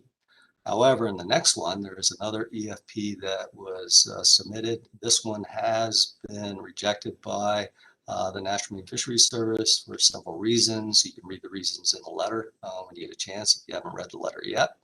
And with that, Mr. Chairman, I'm done. What I'd like to do next is turn to the proposed rule for draft amendment 13 to the 2006 Consolidated Atlantic HMS FMP. I had received a request from Tom Warren to make a presentation at this particular meeting. That request fell through the cracks, so I thought the best way to deal with it was to have Tom speak to this at this point during the executive director's report. Before we get to Tom, is there anything that any questions about any of the previous material before we move on? Yeah, is there anything based on Chris's report that anyone has any questions about before we go to Tom? And Tom, if I can ask you, as far as a presentation, do you have a time frame? Do you have how long is your presentation going to be? I'm just trying to manage time here. We still have a number of things to get through today. I believe Tom is on the phone. Tom. Yeah, I saw Tom's name on the list. Tom, are you there with us right now?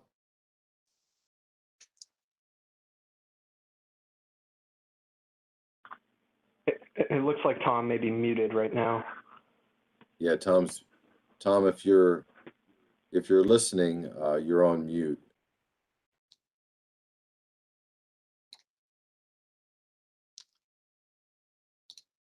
Chris, I don't see any hands at this point for questions regarding your report. So I think the next step is to figure out what Tom's report's going to entail. Do you have a sense as to what that report's going to entail as far as timing? Yeah, it shouldn't be that long. We had an email exchange. I suggest we take a break and then come back and figure out where Tom is, and then we'll address bluefin tuna. Okay, so we have it's 12:20, 12:19. What do you think about 10 minutes? This will be our last break for the day, and then we'll get through Tom's presentation and then organization and liaison reports. Are you good with that? Yeah, that should be good, Mr. Chairman. Okay, let's come back. Yeah, and don't expect a presentation. I think Tom's just going to talk to this particular. He's just going to talk a little bit. Okay. All right. Let's come back at 12:30.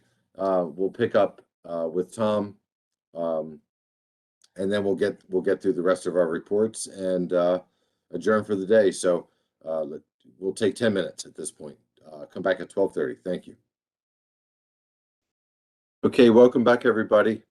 It looks like we have everyone still online, and let's see here. So Tom Warren is here to talk to us regarding the HMS Amendment 13. So Tom, welcome. Were you able to connect so we can hear you? Yes. Can you still hear me? Yep, I can hear you just fine. Okay, great.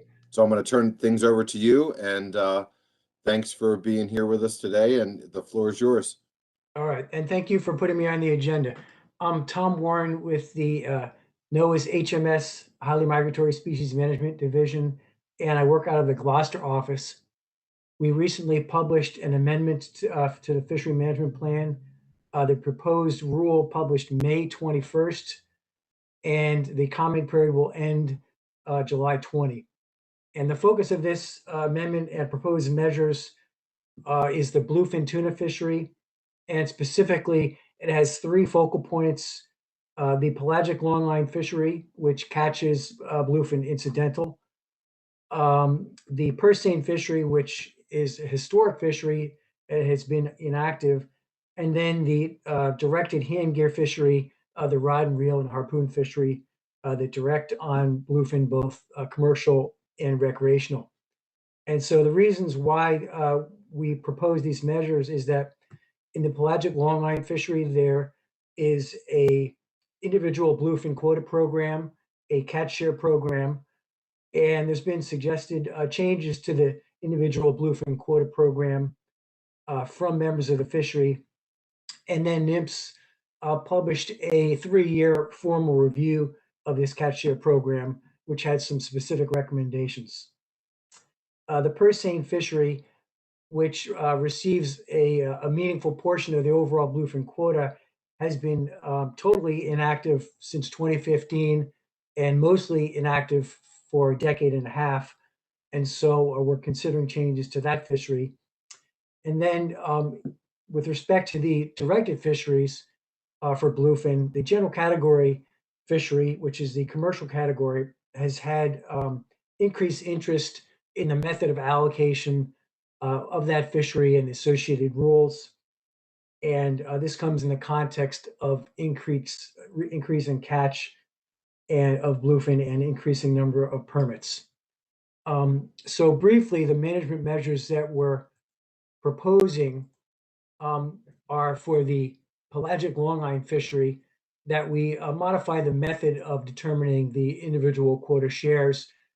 And because there's been a fair amount of quota under the current system that's allocated to vessels that are inactive, we're making this we're proposing to make this a more dynamic system and change the formula and some of the associated rules.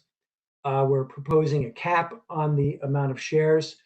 And although there's not been an issue with respect to accumulation of shares, we're proposing a cap nevertheless to preclude that. Also proposing changes to the electronic monitoring program, how often folks are required to send in the hard drives, and tweaking some of the camera rules. Proposing a cost recovery program, and then also proposing changes to the dealer reporting requirements to make it a little more streamlined. For the purse seine category, we are proposing to eliminate this category and reallocate the historical quota associated with them to the directed categories. This would not include reallocation to the longline category because they're an incidental category. And then lastly, changing the regulations regard to the trophy fishery. The angling category or the recreational fishery currently focuses on the smaller fish between 27 and 73 inches. There is a portion of the quota reserved for the incidental catch of the larger, greater than 73-inch fish. And so we're proposing some slight changes to this a northern area in order to provide a little bit more opportunity. For the harpoon category, we're proposing setting a limit on the total number of bluefin at 10, and then allowing some more flexibility for the open access category permits. Currently, if a vessel owner is issued a permit in one category by mistake, they request a recreational instead of a commercial, for example, the rules limit the time period during which they can say oops and request another permit. So this would make things a little more liberal, provided they didn't catch any fish. So that's the 5,000-foot altitude quick overview. We've had one of the 3 public hearing webinars on June 8th. We had the first one. The next public hearing webinar is July 8th, and the final being July 14th. And again, the comment period on this will end July 20th. And for more specific information, there's a lot of information on the highly migratory species website under the A13, the Amendment 13 link. Or you can contact me if you have any questions on some of the specifics. So that's it, if you can still hear me. Yeah, we hear you loud and clear, Tom. No, I totally appreciate it. Thanks for the update as to where you guys are on this amendment. I know that I plan to work with my staff here in Maryland my program director for our coastal fisheries, Angel Willie, and I plan to work on comments for this, and I'm sure other states are planning to do the same. But does anyone have any questions at this time for Tom? Let me scroll back up on my screen and see if there are hands that surface. Dewey Hemmelwright, go ahead, Dewey. Yeah, thank you, Mr. Chairman, and thank Tom for the presentation. I think it's important to point out that the pelagic longline industry and organizations the last few years have worked in good faith with the agency on this Amendment 13 pre-amendment or the hopes of having a better outcome. And with this draft of this amendment here, it is there was a lot of comments during the HMS meeting from folks participating that that it strayed from what industry thought would be a positive outcome, particularly particularly to the part of not the distributing of the quota, but where would fishermen get the quota or buy the quota from if they needed more quota? Also, the new methodology that they're proposing here to distribute quota is based on how much fish you catch. So in the past, one might chose to release certain fish or things like that. But now it's incumbent upon you to keep everything that you're legally allowed because you might not get enough quota. And it's a real work in progress, and I hope that something that can be done between what's proposed here and what industry thought would maybe be proposed or when hoping to bridge a gap, because right now I don't see some of the things, and hopefully the comments that would be presented would shed light on where fishermen are going to get their quota from if they were to need more quota. Before, it's my belief that folks got it from leasing from the longline industry. I mean, from the purse seine industry. And right now, based on this, there would be no more ability to do that. So I don't think that anything I'm saying here is new news to Tom, but I just felt that members of the council needed to get a little more clarity of what maybe the industry perspective was on this. And it appears that on some parts of it, it's a part of ways. Thank you. All right, Thank you, thanks, Dewey. Dewey. I don't know, Tom, do you have anything you want to respond to?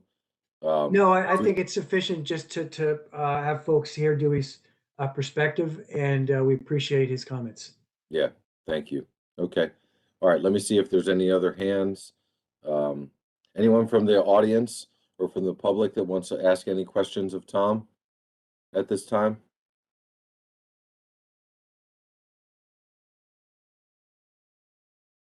Okay, seeing no hands at this time. Tom, I want to thank you for your time this morning, or I guess this afternoon, and I appreciate the overview, and we'll look forward to working with you guys as these proposed measures take shape and become, we'll continue to work together to provide comment as necessary. So thank you. You're welcome, and I look forward to hearing from folks. Yeah, great. Thank you.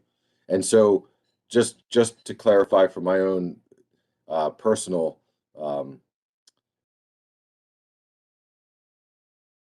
timeline, when do comments close? July 20th. July 20th. Okay. I know my program director, Angel, is on this call, so I'm hoping she'll take that note and then we'll talk about it and we'll get something to you guys soon. But I appreciate you spending the time with us this afternoon. Thank you very much. Chris, Have a good one. I'm going to come back to you, Chris. Was there anything else under your report that we needed to go through? Nope. Excuse me. Nope. That's it, Mr. Chairman. Thank You're you. done? Okay. Yep. Thank you. Okay, excellent. Okay, so we're going to turn next to organizational reports and then liaison reports. We're going to start with the regional office, Mike Petney or Sarah, depending on who wants to make that report. We're going to start with Garfo, so I'll turn to Mike or Sarah. All right, thanks, Mr. Chairman. I think if I just said, Sarah, it's your turn, she would shoot me next time she saw me. So I won't do that. Yeah, it's hard, Mike. I never know. I know you normally give the report, but sometimes Sarah wants to weigh in on things. So, Yep. But I'll turn to you first, and if you wanna pick poke the bear with Sarah, that's fine. But if you No, want to we're give all- the report, you're welcome to. We're all good today. I do have a couple of things in addition to my normal report this morning. I with respect to the time and everything, I will try to be brief, but there are at least a couple of things that I want to pause and see if there's any comments or questions for after I touch on them. I don't know, Mary, if you're listening, if you can bring up my my very short slide deck, this would be a great time to do that. The first thing I wanted to talk to the council about is to give an update on our progress with the EVTR transition and one-stop reporting. So I appreciate and thank you, Mary, for pulling my slide deck up. I just have a few graphics that I think will help provide context as I walk through this. So Mary, I'll give you a heads up. You can leave this one up for now, but I'll give you a heads up when we want to transition to the next slide. So as I think everybody on the council knows, we have set an implementation date in November of this year for the commercial fisheries of New England and Mid-Atlantic councils to transition to electronic vessel trip reports. So this regulation applies to all commercial fishermen with Garfo permits, except those that have lobster-only permits. And we're continuing to actively engage with industry stakeholders and conduct, personalized but obviously remote information and training sessions, working with council staff as well, refining our internal support systems to prepare for the transition and update and our EVTR applications. The transition has been obviously more challenging than we would have liked given COVID and our inability to have in-person help sessions and workshops where we could work through the issues, but we're still on track for that November transition. We have developed and are continuing to improve our education and outreach materials that are on our website, and we have instructions for how to set up your Fish Online account if you choose to use our application.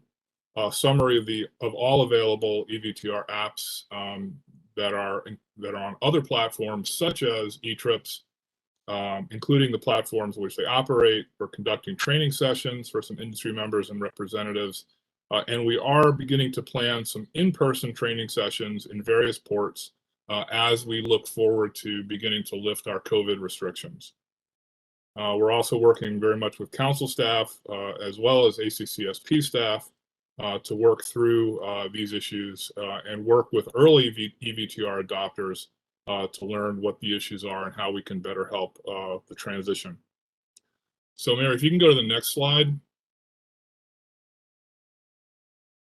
So this is just to provide some context in terms of the numbers of permits that we're talking about. So the full circle, the full circle is all Garfo permits, commercial permits, again, excluding lobster only, that were issued in 2020.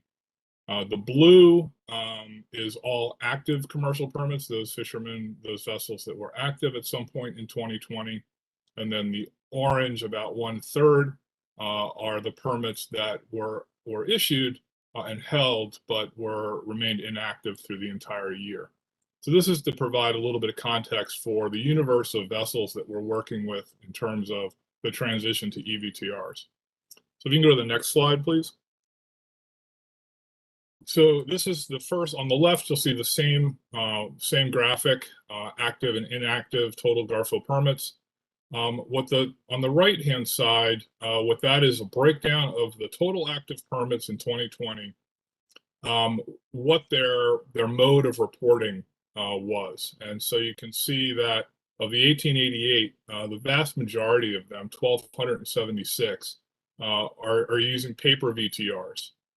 The remaining group are broken down into basically three categories. The yellow is those that are using the ACCSP eTrips application.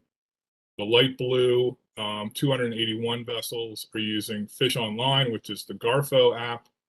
And then 74 vessels are using one of the other EVTR apps, which would include the Center's Flounders program for those vessels that are in the study fleet.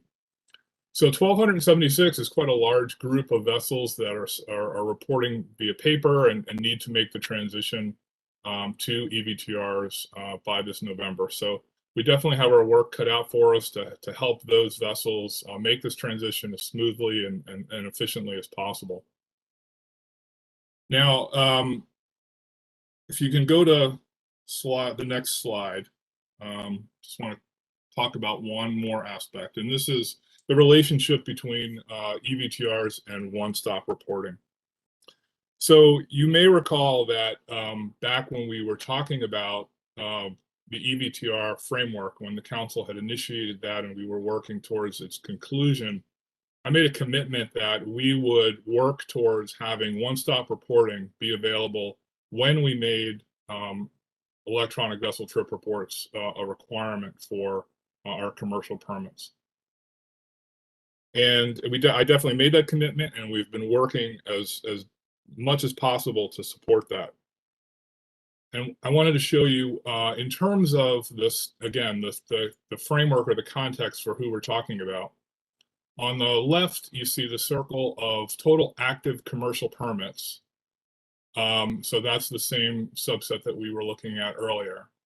And on the small group, the 336 there in the red hash area are those that hold, as well as a GARFO permit, also hold either a CIRO or an HMS or both. So if they are one of these dual permitted vessels, they're within the universe of 336. So of those 336 vessels that have multiple permits from either with GARFO and then either the Southeast region or HMS, 251 are using paper VTRs. 38 are using eTrips. 41 are currently using Fish Online, and 6 are using one of the other EVTR apps, such as Flounders. So as we look towards the transition for dual permitted vessels, the 251 are the subset that we need to work with to make that transition. The issue that we have, ACCSP is, actually, as Jeff White mentioned earlier, ACCSP's eTrips application currently supports one-stop reporting. So of those that are dual reported, the 38 using eTrips already have that functionality. So they can report once and satisfy their multiple reporting requirements.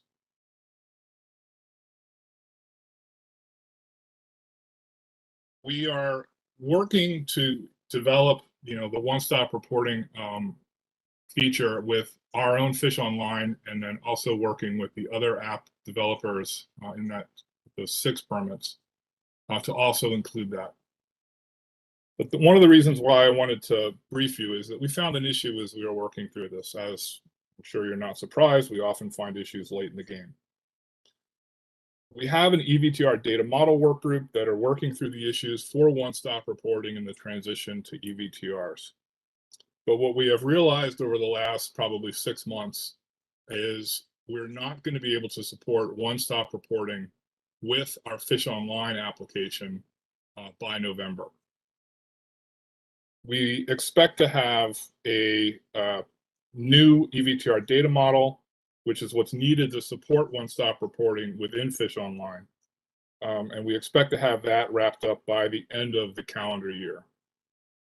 Then we will begin developing the one-stop reporting application through Fish Online and expect to have that available sometime in the middle of 2022. So, I started this off saying that I had made a commitment that we would roll one-stop reporting out at the same time we made EVTRs a requirement. We're not going to be able to do that if we hold to our current timeline requiring EVTRs by November of this year. So if you can go to the next slide.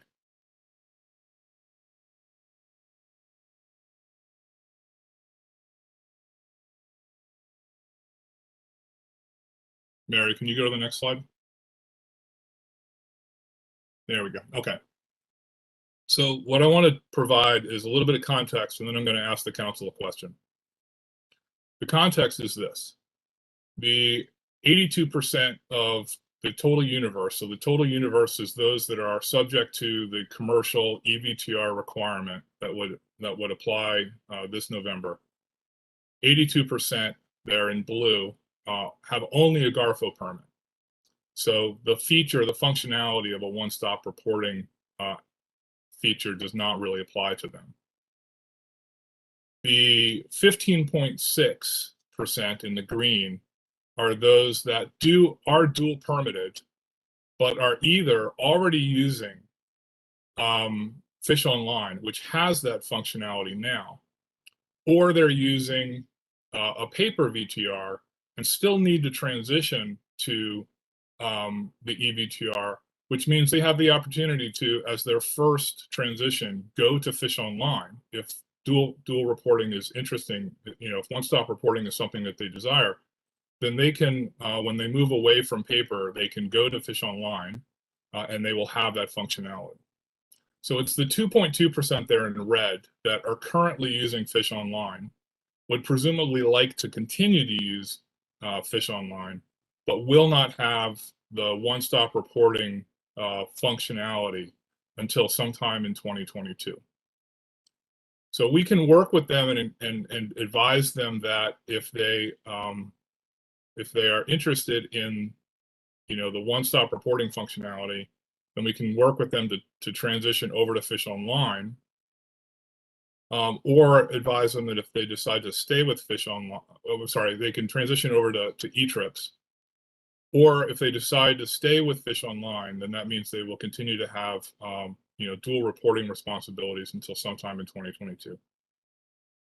So that's my report. The question that I have for the council is, because I made that commitment that we would not implement the EVTR requirement until we were ready to roll out one-stop reporting, I want to at least provide the opportunity for the council to weigh in on that. Because we could, although I don't recommend this, but we could delay implementation of the EVTR requirement until sometime in 2022. That would delay the implementation date for the entire circle.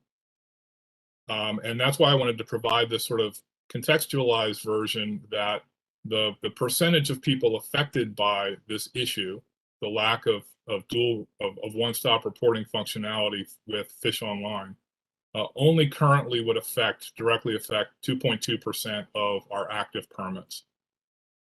Now that's not, I don't want to dismiss them as not important. There's 41 vessels currently in that category. But I did want to at least present the question to the council and the context for it. So that if the council felt strongly that we should hold off requiring EVTRs for everyone until we can accommodate it through until we can accommodate one-stop reporting through Fish Online, then a letter from the council with such a request would be very valuable. And I'll be making the same presentation and same question to the New England Council in 2 weeks. and I want both councils to weigh in on this issue. But if the council is comfortable with us continuing to move forward with implementation of EVTRs this November, knowing that we won't be able to do one-stop reporting for this small percentage of vessels until sometime next year, I don't need a letter to that effect, but certainly I would appreciate hearing that, so we have confidence that we're moving forward, in the wishes of the council. So with that, Mr. Chairman, I know there was a lot I just threw at everybody. I'm going to pause and see if there's any questions or responses to my question before I move on to the next items in my report. No, I appreciate that, Mike. Thank you. I guess I have a question for you, and it comes down to where the service stands behind the comments that were made previously. You mentioned that there was a commitment not to go to EVTRs until we had a one-stop shop set up. Now we're at the point now where you're asking the council about whether or not to move forward. Where's the service stand on that commitment? Would you be willing to deviate from that commitment? And how does that reflect on the service? Well, I'm not happy that I'm asking this question today, I can tell you that. It was always my intent that we would roll them out together. But the simple reality is, the rulemaking associated with the council process for the EVTR framework followed a fairly normal timeline. And we set an implementation date far enough in advance to both, we had expected that was far enough in advance that we would be able to complete our work on one-stop reporting. Right. As well as sufficient time for, for the entire industry to transition over to EVTR reporting. And that was certainly our goal. As you know, we set that November implementation date quite a while ago. And our team has been hard at work trying to get one-stop reporting completed so that it would be available at the same time. But we're just not able to do it. And I didn't want to wait till the last minute. Oh, it's October and this is supposed to happen next month, but guess what? So Sure. one of the reasons I put this presentation together for this meeting is that if it is the strong desire of the council to hold off on the EVTR transition until we have one-stop reporting, we have some time to go back and evaluate that and potentially publish a new rule that would delay implementation for another, say, 6 months to a year. Okay. Yeah. On the other hand, if the council recognizes that, we made a good faith attempt to have them implemented at the same time, appreciates the fact, as I do, that E-Trips did their job and has one-stop reporting currently operational, that provides an opportunity for the vast majority of vessels affected by dual reporting to use E-Trips by this November and have that dual reporting functionality available to them. If the council understands that and is willing to accept that deviation from my commitment, then that would be something we would certainly try to honor. I'm not happy about the fact that we have to deviate from our commitment. But I'm also would not be happy about delaying full implementation of the EVTR requirement for an additional 6 to 12 months. Yeah. Okay, Mike. Yeah, and this is not a reflection on lack of work. I mean, you made a commitment, and your staff have been working on this.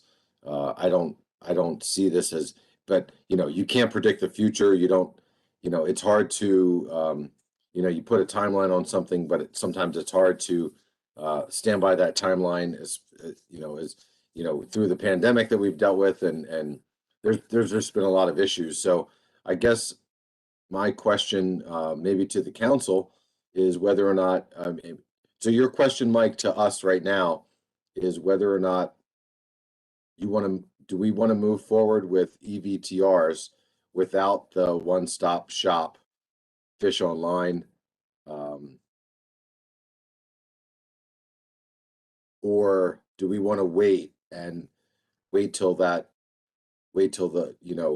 all the reporting kind of goes through the, the one-stop shop on reporting happens, which you're saying might take another 6 to 12 months. And I guess, is that the question that you're asking us right now? Yes, basically. But I want to ask that question, but people to be aware of the fact that one-stop reporting is available. It's available today, as Jeff White mentioned, through ACCSP's eTrips. So when we say, when we talk about the commitment that I made, my expectation was that all of the applications that people were using would support one-stop reporting by, November of 2021. Okay. And what we're realizing is that our application, at least, unfortunately it's ours, but our application will not support it this November. But that doesn't mean that it's unavailable. So for any vessel for whom one-stop reporting is an important feature, they have the opportunity to go to eTrips. And even if they're currently using Fish Online, they can easily switch, or maybe not easily, but they can certainly, with 5 months notice, switch to eTrips so that they would have that functionality available to them in November. Right. But that would be voluntary at this point. Yes. And Okay. for the majority of the dual permitted vessels that are currently using paper VTRs and still need to select an application, we will encourage them to use eTrips if one-stop reporting is important to them. Okay. That's why I tried to paint this context that, we're talking about roughly 2.2% of vessels, of the total universe of vessels that are currently using Fish Online and would face the inconvenience of switching to eTrips if they wanted the one-stop reporting functionality available in November. Gotcha. Okay. Yeah, I'm just trying to wrap my brain around it all. I have Chris Moore and then Dewey Himmelwright. Go ahead, Chris.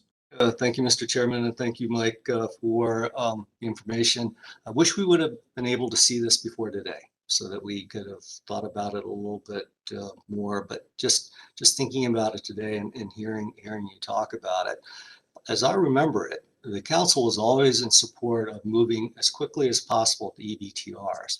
And it was the service that really said, well, let's hold off until we have this one-stop shop available, right? So from my perspective, I think we move forward with the EVTR rule for implementation in November.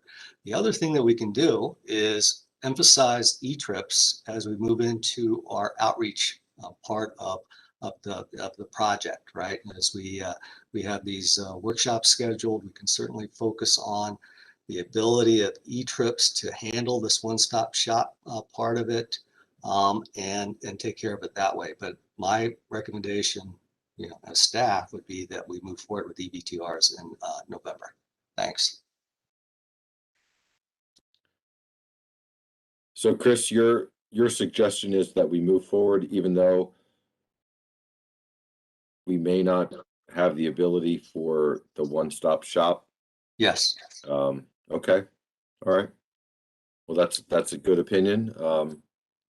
Let's see what other people have to think about that. Dewey Himmelwright, I have you next. Yeah, I thank Mike for his presentation on this, and I agree with Chris. We've waited this long on certain things and what's at play here, so I would be in favor of moving along just as Chris recommended. Thank you. Okay. Yeah, so what's the process, Chris, or maybe Mike? I mean, if we move forward as we expected, even though things have not been, they're not completely ready yet, is there going to be a hiccup somewhere along the line, somewhere along the way, where people have to transition from one system to another? I guess I just don't understand it enough to know where there might be problems associated with moving forward before we have that system online for everybody. Yeah, so in terms of the council, I think if what Chris and Dewey have laid out, if that's the will of the council, I don't think you need to do anything other than be clear of the record that that's the will of the council. If no one objects, then we'll know that's the will of the council, and appreciate that the council is I will feel more comfortable that we made the council aware of this change in approach. Yeah. And that the council's desire is to continue to move forward with our current timeline, recognizing the issue. That will give my staff confidence that they continue to move along and work on implementation of EVTRs. They'll also know that they should be encouraging the dual permitted vessels to look long and hard at e-trips if they want that one-stop reporting functionality available to them.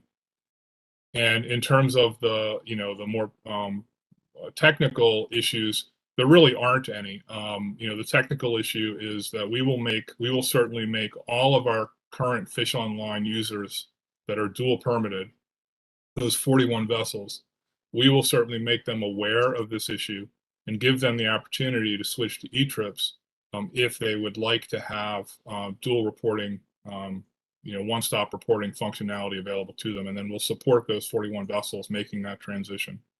And then we'll continue to encourage the dual permitted vessels using paper VTRs, as I said, to look long and hard at e-trips so that they would have that one-stop reporting functionality available to them on day one. Okay. All right, thanks, Mike. I'm going to take a couple comments and then we're going to make a decision here as to what this council wants to recommend to the service. Dewey, your hand's still up. I'm going to skip you at this point. I don't know if that was a remnant of being up there earlier. Dan Farnham and then Sonny Gwynn, and then we'll decide on how we want to proceed in providing advice to Mike. Go ahead, Dan. Yeah, thank you, Mr. Chairman. I agree with Dewey on this. I think, for the vast majority of the permit holders, it's we've been warned and it's time to move on. We are one of those dual permitted vessels, and typically we're on either one trip or another, a Garfo trip or a Zero trip. And typically for us, it would just be once a month for a did not fish report. But aside from that, the workshops that Chris mentioned, I believe, are going to be really important to the vast majority of the permit holders to switch over to EVTRs. A lot of the people I know, a lot of fishermen in general, are going to be challenged when it comes to having to do this. So right. I think those are going to be really important. That was my thank you. Yeah. Okay. Thanks, Dan. Appreciate your thoughts. Sonny Gwynn, go ahead, Sonny. Yeah, thank you, Mr. Chair. And I want to agree with Dewey and Dan. As a matter of fact, I was on Fish Online and switched to e-trips, and certainly I didn't have no trouble. So I just wanted to put that out there. Thank you. All right. Thanks, Sonny. Okay. With that said, is there anyone from the public that wants to ask any questions of Mike or have anything to offer to the council before we decide on how we proceed with this? Go ahead, Greg. Greg DiDomenico. Thank you, Mr. Chairman. Regional Administrator Pentney, can you hear me? Yeah, we hear you. Go ahead, Excellent. Greg. Just if I could, just two questions to Mike. Under these new requirements, a vessel that only holds an HMS GenCat permit does not have to report through EVTR?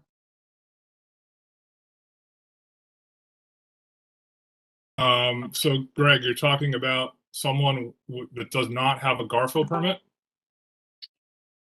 Right. I have no idea. I mean, you're asking me what the HMS regs are. What we have implemented is a mandate for anyone holding a Garfo commercial permit for either New England or Mid-Atlantic Council turn to report via EVTR by this November.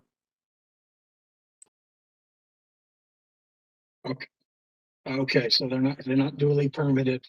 They don't need to report via EVTR. Second question.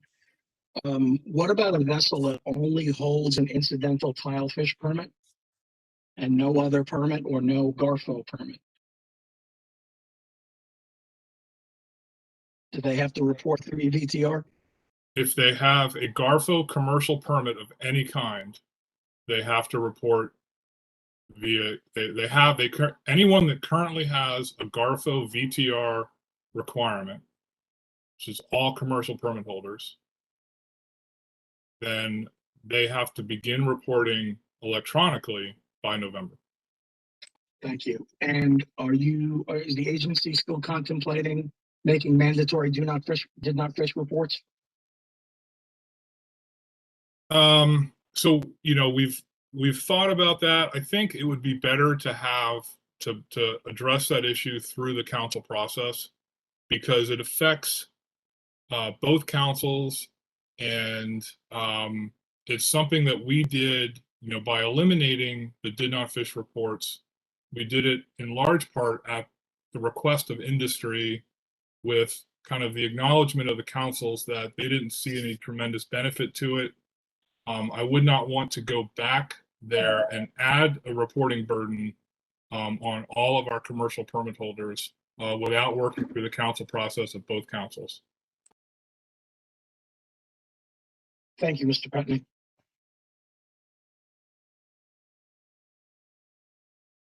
All right, thanks, Greg, for that question. Dan Farnham, your hand's still up. I don't know if you want it up still. And Greg, your hand's still up. Did you have something you wanted to follow up with before I go to Peter?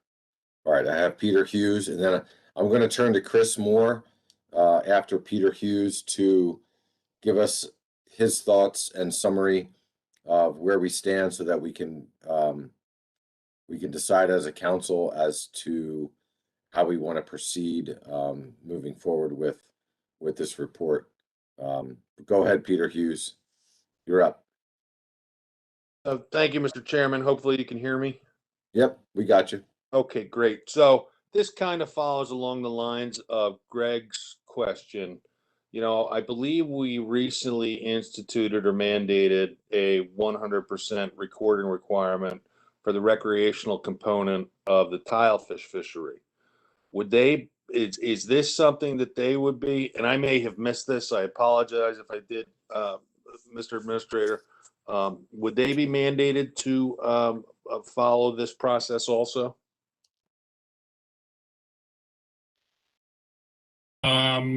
Okay, so my presentation and the context for all of this is commercial only, but let me check with staff and see if we have a ready response on the tilefish private angler, which is what you're talking about. Because so just for everybody's context, we have three GARFO issues now, three types of permits basically. We have commercial permits, we have for hire permits. The for hire fishery in the Mid-Atlantic was covered by EVTR, an EVTR requirement a couple years ago. This action affects all of the commercial fisheries. The third type of permit that we have, which is, Mike, we can hear you. The third type of permit which we have, which is unique to tilefish, is the private angler permit. So not for hire, but private anglers. And it looks like the tilefish report for private anglers is already all electronic, no paper. So they have been covered since the start with an electronic reporting requirement. So hopefully, sorry it took me a minute to get that, but hopefully that answers your question. Nope, that does. I appreciate it. Thank you very much.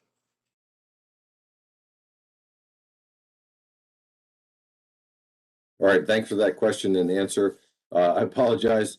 I thought I was on mute. My family sent me down to the basement for these meetings this week, so I could try to have some quiet time. But they were walking through And I apologize for stepping away for a second there. So let me turn to, I asked Chris, I'm getting a little bit, just personally, I'm a little confused as to where we are with all of this, but I just sent a text to Chris, and I'm going to ask Chris Moore maybe to give us a summary of where we are and what the council action might be necessary at this point. Maybe, Mr. Chairman, I can tell you where I think we are, and if anybody disagrees, then please correct me. I have not heard anybody on the council opposed to the plan of continuing forward with the EVTR requirement beginning this November for all commercial fisheries, acknowledging that that means a delay for some small percentage of vessels that continue to use Fish Online, a delay in the one-stop reporting functionality. If anybody disagrees with that statement, then it would be good to hear from you. And I think that's what we'd be looking for, a council kind of consensus around. But given that everyone we've heard thus far has supported moving forward according to the current timeline, acknowledging the one-stop reporting issue, then that's all I really need from the council. Okay. Yeah, that's a good summary. Let me turn to Chris too as well, and then we'll decide on where the council stands on this. Go ahead, Chris. Thank you, Mr. Chairman. Mike captured it accurately. So I agree totally with what he just said. So is the question to the council is there any objection to continuing on the timeline that's currently in place for EVTRs, and then adjustments made as we get further along the line? Is that the question? So yeah, if you had stopped your statement at EVTRs, I think that's exactly where we're at. Okay. Is there any objection from members of the council to staying on the timeline that we have for EVTRs at this point? Sonny Gwynn? Yeah, just a clarification. So when I go down to the dock and I talk to the fishermen, I can tell them that you can do one-stop reporting on e-trips, right? Is that correct? That is correct. Okay, that's all. That's just a clarification. Thank you. Okay, thanks, Sonny. Anyone else have any objection to continuing on the timeline that we have currently in place? All right, seeing none, Mike, I think that's clear direction from this council that we're just going to stick to the timeline that we have, and we'll look forward to the evolution of this as it works through the process. Yep. Thank you, Mr. Chairman, and thanks for the council's patience and participation in this process. Yeah, thanks. Did you have anything more as far as your report goes? Oh yeah. Okay. Yeah. And just everybody just hang in there. I know we're normally we'd be done by now, but let's just try to be patient with everything. And we had a lot to discuss today. So I have I'll one go back to more. Mike. Go ahead, Mike. Yeah, I have one more kind of unique item, and then I have the standard report, which I'll try to breeze through really quickly. The second item is also kind of a mea culpa, unfortunately. I think the council is aware that we have been working on a new biological opinion for the sea scallop fishery due to the exceedance of, due to the fishery exceeding the incidental take statement for sea turtles. We reinitiated a little over a year ago and briefed the council at the time that we were reinitiating. Recall that we used dredge hours as a proxy to estimate the number of sea turtle takes in the scallop fishery. And in 2016, a variety of circumstances, kind of a perfect storm of factors, led to a concentration of fishing effort in the mid-Atlantic that resulted in the fishery exceeding the dredge hour cap that year. We have a court order to complete the new biological opinion by July 1st of this year, which is in a couple of weeks. And the new biological opinion will include updated information on species biology, information on the scallop fishery, and a new bycatch estimation model. We'll be moving away from the dredge hour proxy for sea turtle takes. Now, I had hoped that we would have the biological opinion out by now so that the council could have had an opportunity to review it, get a full briefing by our staff, and ask questions if they had any, because obviously the sea scallop fishery, though directly managed by New England, is also important to the Mid-Atlantic Council and the Mid-Atlantic states. Unfortunately, we do not have that available for review today. We're still finishing it up.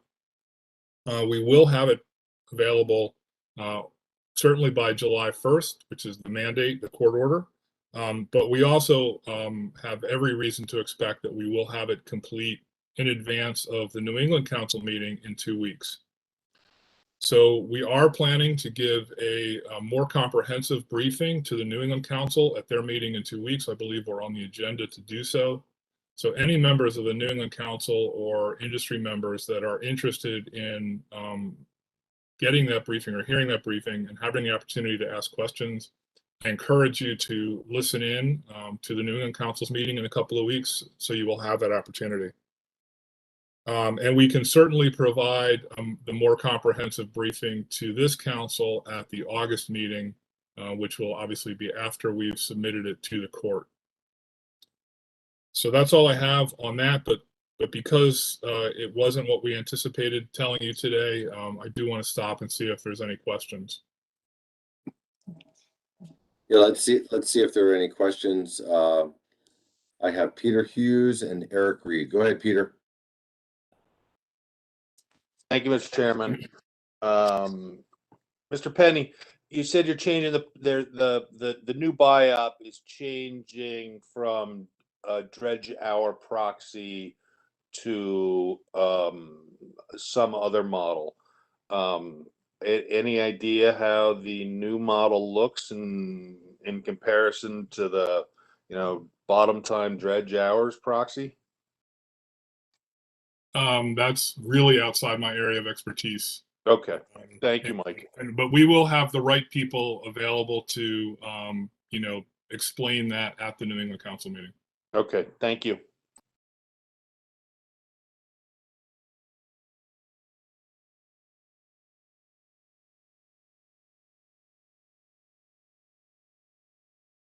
I guess, is there anybody else with a question? I don't see any hands. I mean, I don't see the Oh, hands. I'm sorry. I was on mute. I'm sorry.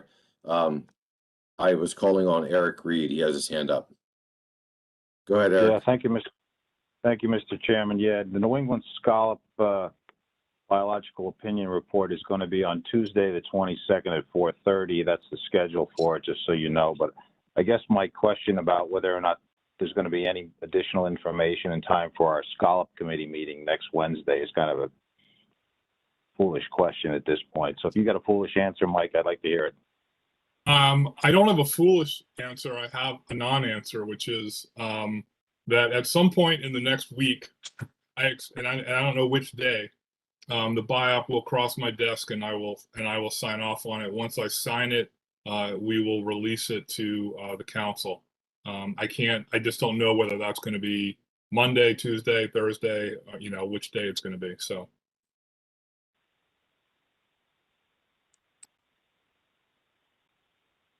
All right, thanks, Mike. Eric, did you have a follow-up?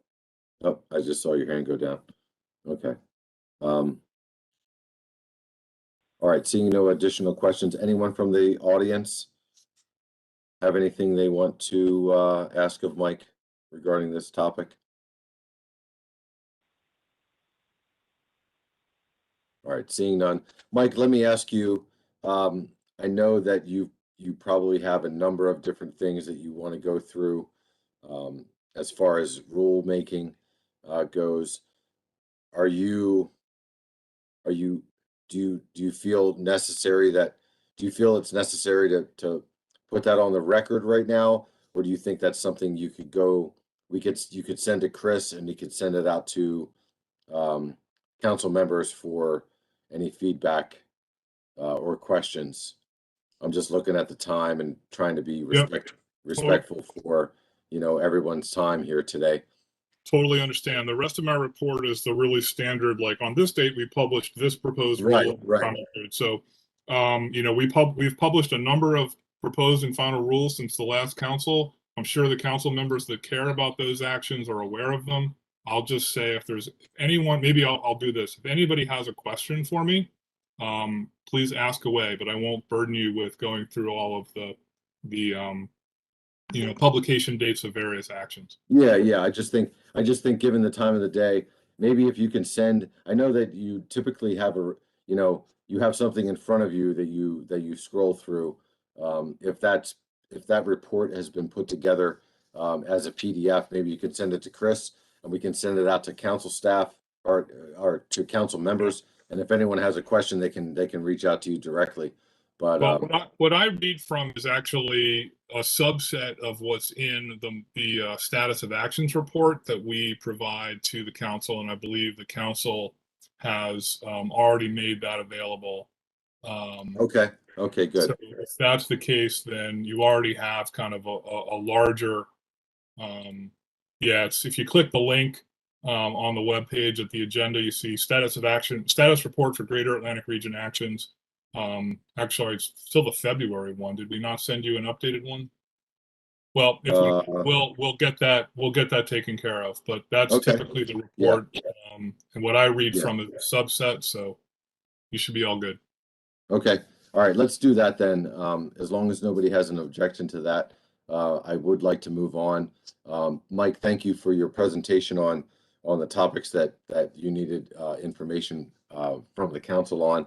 But as far as the updates on rule posting and process, if anyone has any questions for Mike, please reach out to Mike directly based on that report. So I'm going to go ahead and move on to our next report. And thanks, Mike, again.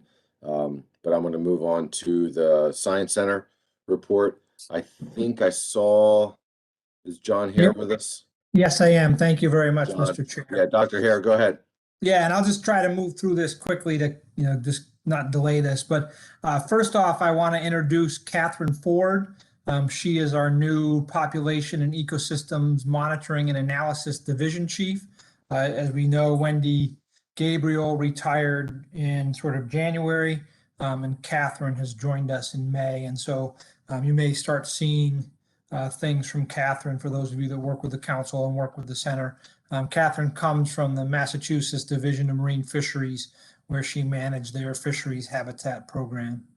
In terms of center operations, we're still, most of our office work is still being done out of our homes, but vast majority of our laboratory work, sort of our preparing and destaging from surveys and observer deployments are occurring in our facilities. Survey updates, again, our goal is to be fully successful this year. We are working with the COVID-19 protocols from the NOAA ships, and we're implementing those protocols with the contract vessels that we're working on as well. And thus far, we've been successful. Our aerial surveys for right whales continue. Spring bottom trawl survey finished. I do want to point out that it got started a little late because of a medical incident on the vessel, and we did not sample south of Chesapeake Bay. And so that, there is going to be some small impact on sort of the information that we're providing to the Mid-Atlantic Council. But other than that, we were fully successful. Shark longline survey has completed. Our Gulf of Maine bottom longline survey has completed. Our spring ecosystem monitoring survey has completed, and our sea scallop survey is underway. The clam and ocean quahog survey is planned. Our Gulf of Maine shrimp survey is planned. We have some marine mammal surveys planned. In terms of our observer updates, we continue to prioritize observer and fishing vessel crew and captain's health and safety. We're working with the national waivers, which have been in place for a while. In terms of the 2021-2022 Sea Day schedule for observer coverage, because of the missing data in the year 2020, we just replicated the 2020 schedule that was calculated based on 2019 data. We just replicated that for 2021. So it's the same observer calculations, but applying the FY21 funding. And so those reports have come out, and I'm happy to answer questions about that if there are any. Moving on to assessments. We are working to form research track assessments, and this goes to a question from Greg DiDomenico earlier about the delay in the ELEX assessment. One of the decisions that, one of the actions that we've taken in response to that delay is to form all of our research track working groups earlier. So we're currently forming 5 research track working groups for the 2022 and 2023 research track assessments to try to give those groups more time to work together on the assessments. We also are preparing for the peer reviews for the Atlantic mackerel, black sea bass, bluefish, golden tilefish, scup, and summer flounder management track assessments. And those peer review will be held on June 28th to July 1st. And the assessment oversight panel met on May 20th to review our plans for the Georges Bank cod and Gulf of Maine cod management track assessments this fall. In terms of cooperative research, there's a lot going on. 2 pieces that I would like to highlight is one, our cooperative research branch and population dynamics branch are going to host some black sea bass summits in August of 2021. And the purpose is to gather insights on black sea bass ecology and fishery dynamics from stakeholders to help inform the upcoming black sea bass research track stock assessment. So look for more information on those. We continue to work with the Northeast Trawl Advisory Panel, and based on the last meeting, with the concurrence from the council, we've awarded a grant through Atlantic States Marine Fisheries Commission to support the NTAP research, quantifying the impact of a restrictor rope on the composition, rate, and size distribution of catch derived from a bottom trawl survey. I can provide more information if people are interested. And then last point, with wind, there's obviously a lot going on. We heard a little bit earlier in this meeting that the Science Center is planning 2 workshops to design the sort of a modeling simulation system to replicate the bottom trawl survey.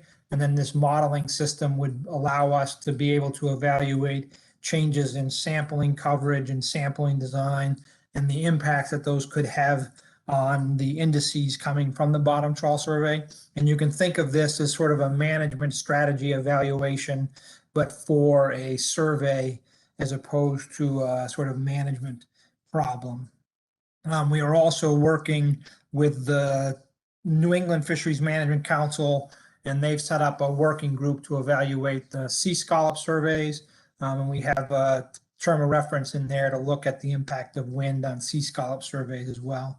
And then the last piece is NOAA Fisheries and Bureau of Offshore Energy Management announced a shared commitment to address the federal survey mitigation impacts from offshore wind development.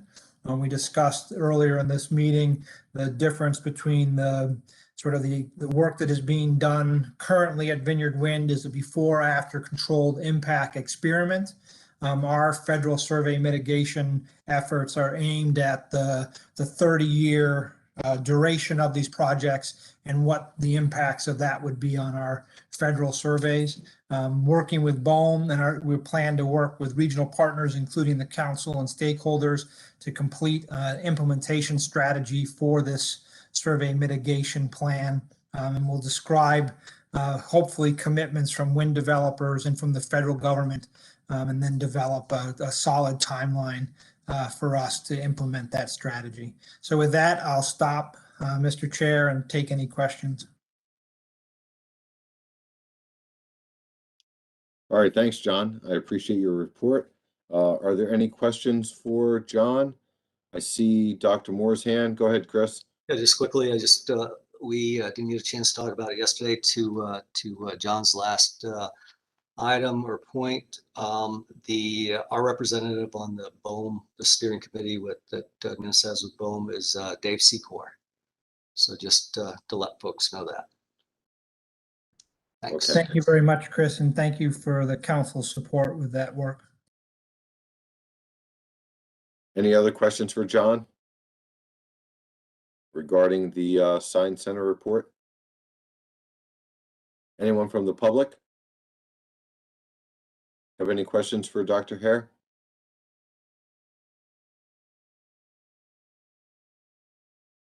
All right, seeing none. John, it looks like you got off easy this time. No questions. You must have done you did a really nice job with your report, so thanks. Or running late is a good strategy to not have questions. Or people are, maybe half the people on the call are having lunch right now somewhere. But no, it's all good. No, I appreciate your report, and thanks for sticking with us late in the day today. So we're going to go ahead and move on. The next report that I have is NOAA's Office of General Counsel. We have John Almeida. John, do you have a report for us today? Yes, thank you, Mr. Chair. You may recall I've been reporting on 3 different cases relating to river herring. The first case, Flaherty versus Raimondo.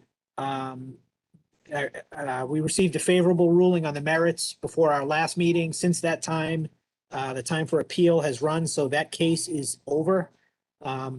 And that one was about the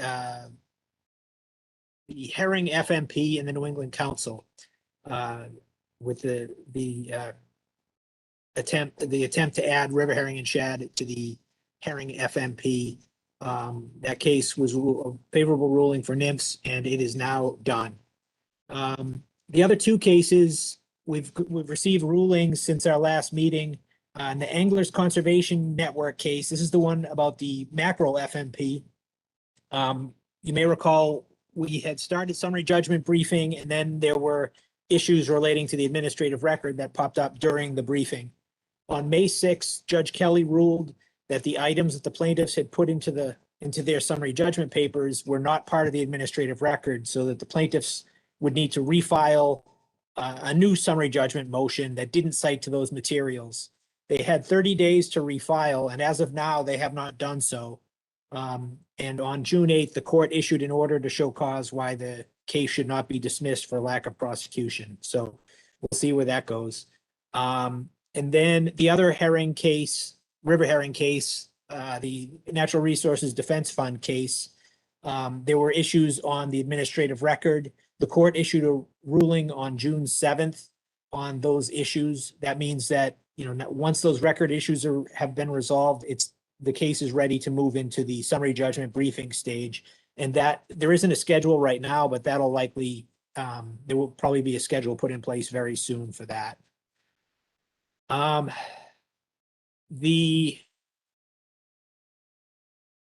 There's a challenge to the New England Council's Herring Amendment 8 on the midwater trawl restricted area. This was a case brought by the Sustainable Fisheries Coalition. That case is now in summary judgment briefing. The plaintiffs have filed their opening brief. The government's opening brief is due on July 2nd.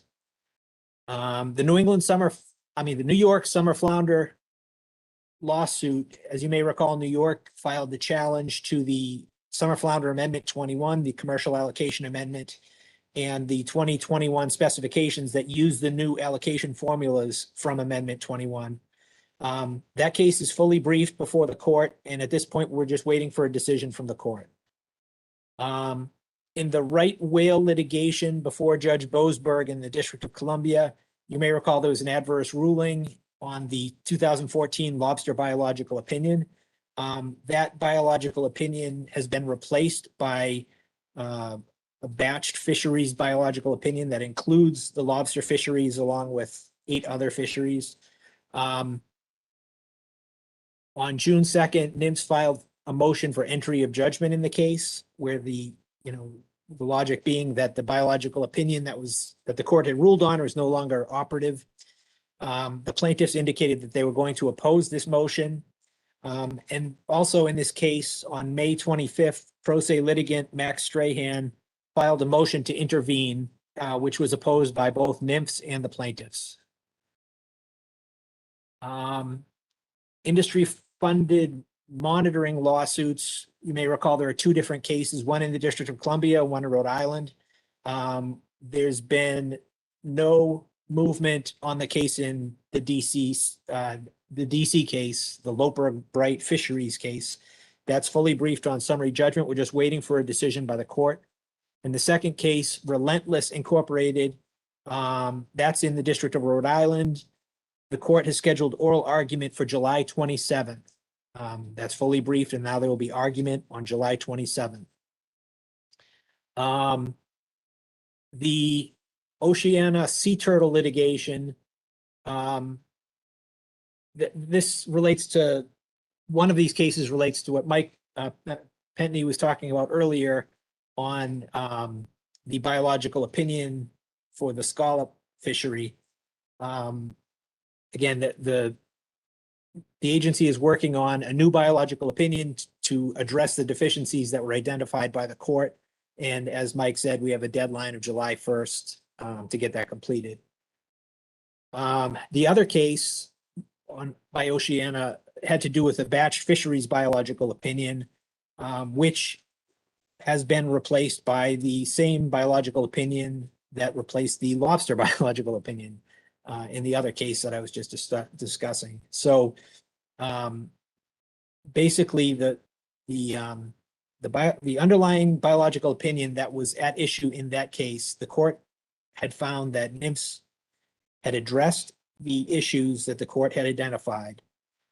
The plaintiffs disagreed with that and filed an appeal to the DC Circuit. But now briefing on that appeal was put on hold due to the then pending but now issued batched fisheries biological opinion, which, as I said, supersedes the underlying biological opinion that was at issue in the case. So the appeal is currently on hold due to the replacement of the underlying biological opinion with the batched fisheries biological opinion. That's all I have, Mr. Chair. If anyone has any questions, I'd be happy to try and answer them. Yeah, thanks, John. Appreciate your report. Let's see if anyone has any questions. I personally don't have any, excuse me, for you, but let's see if any other council members or any members of the public have any questions that they would like to ask of you.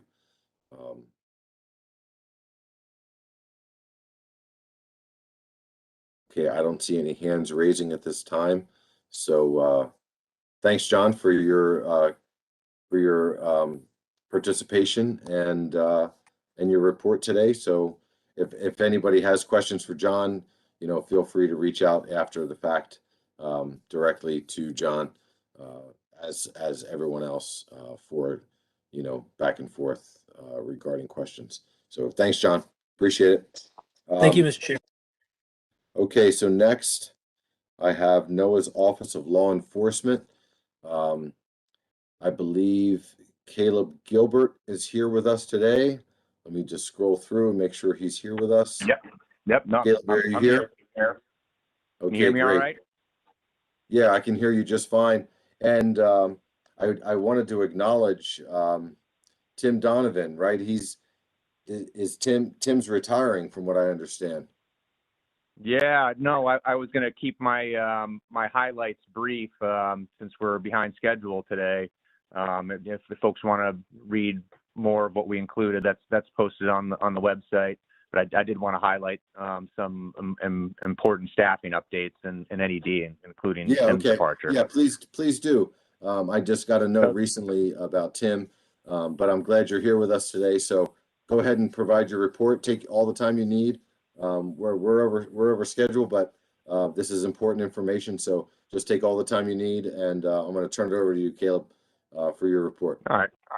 Oh, thanks, Mr. Chair. I won't take much time. Assistant Director Tim, as we've discussed, is retiring on June 25th. He's unfortunately was unable to be on the call with us today to say farewell himself, but asked me to wish everyone well on his behalf. So his leadership will be greatly missed, but we are excited for the new opportunities that will become available to staff, such as Mike Henry, who will be step into the acting AD role upon Tim's departure. In addition, those folks who know Bill Semrau, a longtime investigative support program manager, he's retiring on July 31st. So one of our investigative analysts, Carl Lemire, if folks know him, he's going to act in Bill's place until that position's permanently filled. And it's also worth mentioning that our DSAC, Jeff Ray, he's assumed the role of acting deputy director at OLE headquarters. And all these vacancies will be within OLE will be filled competitively through USA Jobs. That probably goes without saying. Yeah, there's some other non-leadership positions that are in the process of being filled, but I don't think we need to go into detail with those unless folks really want to hear those details. That again is all in the highlights section of the report that's on the website. Speaking of which, maybe I'll make one last comment for this oral report, directing your attention to page 7 on the OLE Council report. We added a new section for this meeting titled Third Quarter FY21 Summary of Incidents Involving OLE Partners. We developed this section in an attempt to provide the council with more transparent information on our collaboration with state and federal enforcement partners. And so any feedback on that section or really any part of the report would be greatly appreciated. But that's all I have, unless folks want me to go over any other details of the highlights or anything else that I've just mentioned. Thanks, Mr. Chairman. Thanks, Caleb. So you did say that some of the staffing changes and acting positions, that's highlighted somewhere on the website. Yeah. I mentioned all the leadership positions within NED, within the Northeast Division that are happening right now. I mean, depending on how everything shakes out, there may be more. I mean, obviously they still need to fill the deputy director position in headquarters. So who knows what's going to happen with that? So there's in all likelihood will be some level of cascading vacancies throughout probably OLE in its entirety. But yeah, okay. I did mention some of the non-leadership positions that are in the process of being filled within NED as well in the highlights. Yeah, no, I appreciate that. And it's a shame Tim wasn't able to be with us today. He's been with the council providing reports for many years, and I never really got to know Tim all that well, but he's always done a really solid job as you know, in providing the OLE reports to the council, and he's highly respected, I know, by the council members, and you know, wish him the best. If you can just pass that along on behalf of the council, I think all the council members here today would say that you know, he's been a solid fixture in our work, and we wish him the best in moving forward through his retirement. So if you can pass that along, Caleb, that would be really great. Absolutely, Mr. Chair. I couldn't agree with you more. I've only worked under him for about a year, and I could go on and on with the good things I have to say about him. So thank you for that. I'll pass that along. Okay, great. Yeah, thank you very much. Anyone have any questions for Caleb on the report from OLE? Adam Nowalski. Go ahead, Adam. Thank you. The 10 or so striped bass EEZ violations from page 7 into page 8 under an overview of summary settlements, that's reflective of settlements that occurred as a result of previous enforcement. That doesn't reflect some targeted enforcement from this spring. Am I understanding that correctly? Yes, I believe so. Those could be from enforcement action, I think, during the last couple months or prior. I think some of those might result from referrals, such as from JEA our Joint Enforcement Agreement partners. So I think that's where a lot of those, hopefully I'm not speaking out of turn, where those striped bass violations originate from the EEZ stuff gets referred two nymphs for us to handle. If that answers your question. Great, thank you.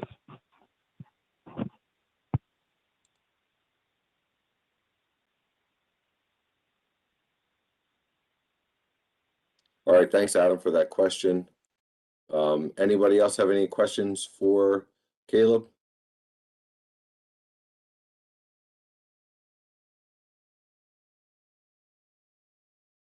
All right, seeing none, thank you, Caleb, for your report. We're going to go ahead and move on to our next report, which would be the U.S. Coast Guard, and we have Lieutenant Devontae Weems with us today. Lieutenant Weems, if you're ready to go, we're ready for your report. And Caleb, thanks, and we'll move on to the next one. All right, good afternoon, Mr. Chair and everyone. This is Lieutenant Weems for the 5th Coast Guard District and providing the enforcement report from April 1st until May 31st. Before I begin, I would like to also go over a quick staffing thing for us here at the 5th District. So this will actually be my last Mathman Council because I will be transferring to a patrol boat going back to sea out of Puerto Rico, and my replacement, Lieutenant Commander Matthew Cayley, he's actually coming from our Living Marine Resource grad school program from the University of Delaware, and he'll be taking over on June 22nd, and he'll be here for, I believe it's a 3-year billet for him. But he was previously the LMR officer at our sector, Delaware Bay, out of Philadelphia. And then he went to grad school, and now he'll be coming here. So he'll be a great addition to the enforcement team here at D5. And I will get him up to speed with everything and send the appropriate emails. That way he can get added to the correct bang list and councils and everything. So Lieutenant Commander Matthew Cayley is his name. And Did you with say, can you say that again? Matthew Cayley? Yes, last name Kahley. Okay. And I can send it through email as well. If you could send that information over to Chris Moore, we'll make sure that we get him included in all the communications that we do as a council, as well as, since we're going to get back into in-person meetings. I don't know how the Coast Guard, I don't know what your process is about in-person meetings, but if in the event that he's able to make it to a meeting in Philadelphia or sometime this fall, we want to have a name tag for him and everything. So if you can send that to Chris Moore, that would be very helpful. Absolutely, will do. And honestly, the Coast Guard's policy is just following the CDC and state guidelines. So we don't have any other self-imposed restrictions. Okay, great. All right, with that being said, I'll move on to our report. There wasn't much to report on from the past 2 months, but we recorded 177 fisheries boardings, which of course is aligned with our fiscal year 21 projections. We've only had 2 fishery violations during that time. We had a few safety, but it was a little bit higher for our boarding numbers compared to last year. But of course, last year during this time was when we restricted ops due to COVID.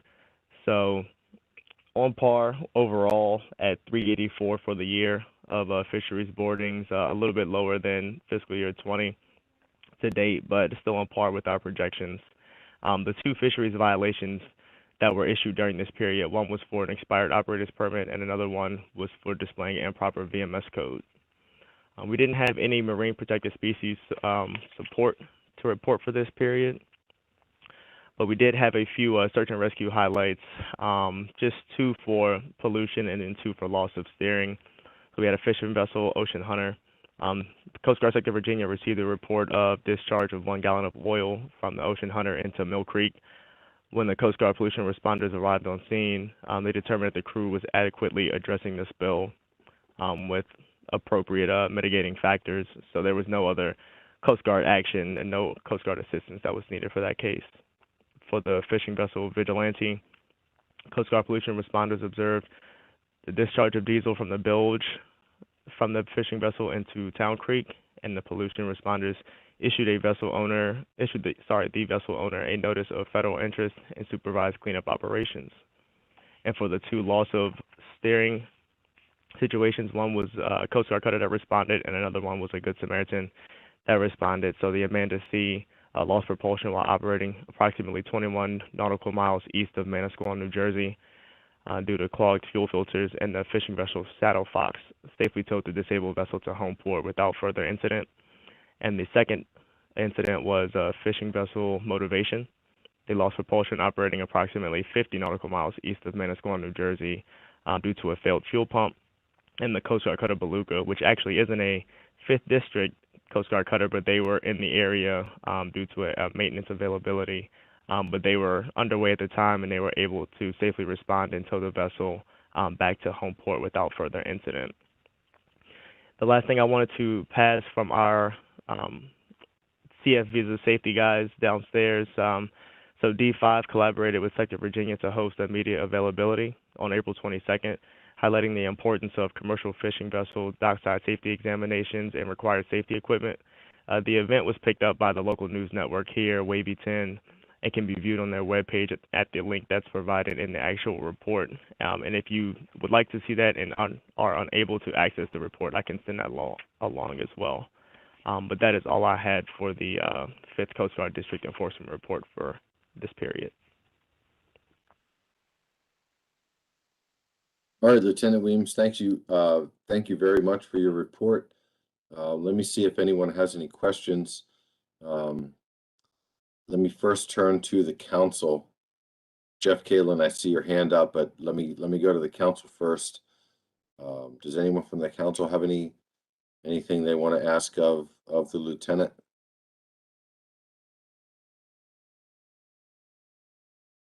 Okay, seeing no hands at this time. Go ahead, Jeff, if you have a question or a comment. Yeah, thank you, Mr. Chairman. Yes, Lieutenant Weems, this is Jeff Kalin with Lund's Fisheries in Cape May, New Jersey. Enlisted in the Coast Guard in 1968. I'm sorry I didn't get a chance to meet you with your short duty assignment at the council, but I wish you well your next assignment in Puerto Rico. So the issue I'm raising in my questions to you right now, Lieutenant Weems, and want to relay to the council is, on May 25th, we wrote to you electronically asking about the mask mandate. And all I got, and I don't blame you about this at all, just a response that said contacted.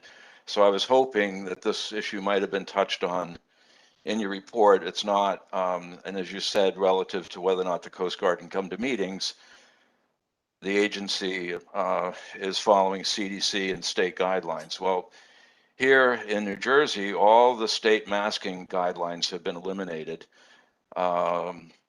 with only advice for people who have not been vaccinated to wear a mask. And we've been working throughout the entire pandemic.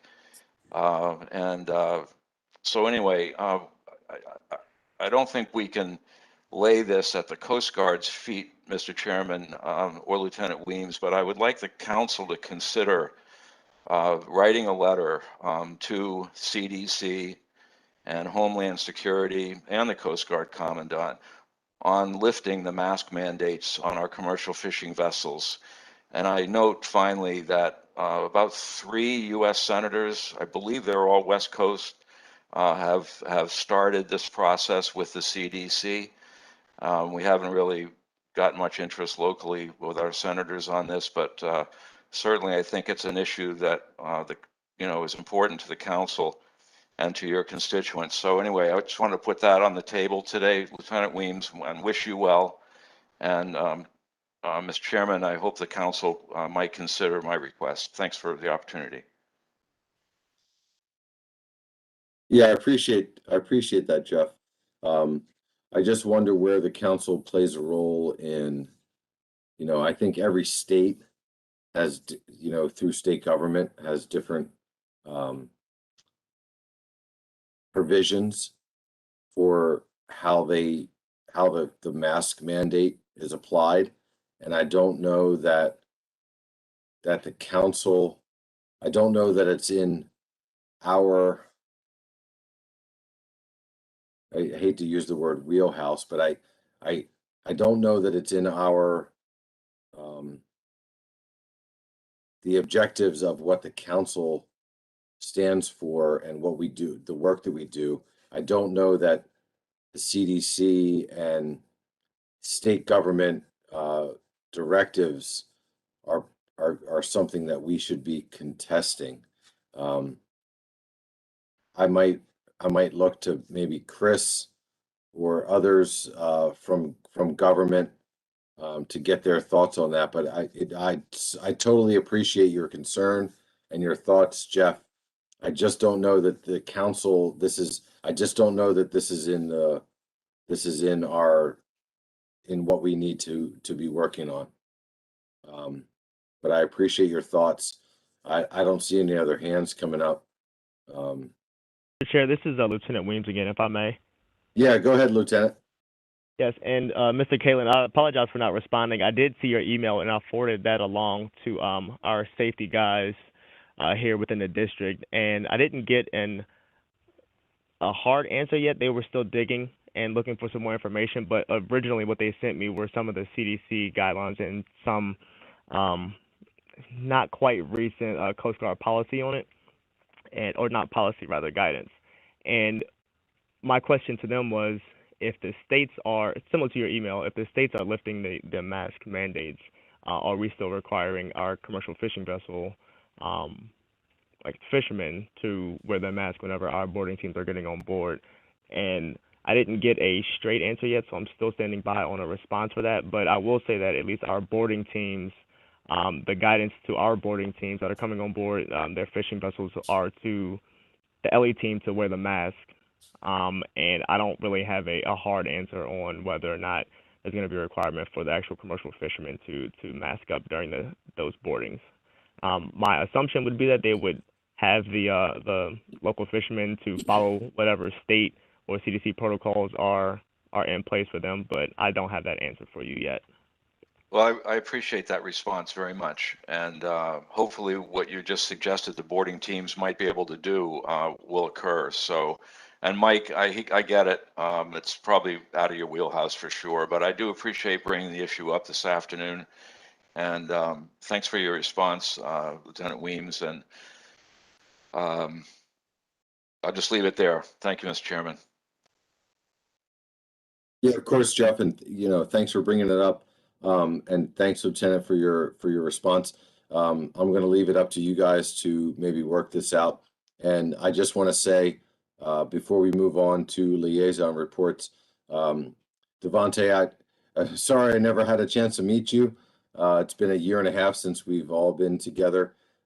We appreciate your time spent with the council, and we look forward to you working with the incoming council member to serve the U.S. Coast Guard, and best wishes and best of luck to you as you go off to sea. So thanks for all your support and efforts over the years, over this last year, and hopefully someday we'll cross paths. Thank you, and thank you to everyone on the council as well for their support as well. So thank you. All right, thank you very much.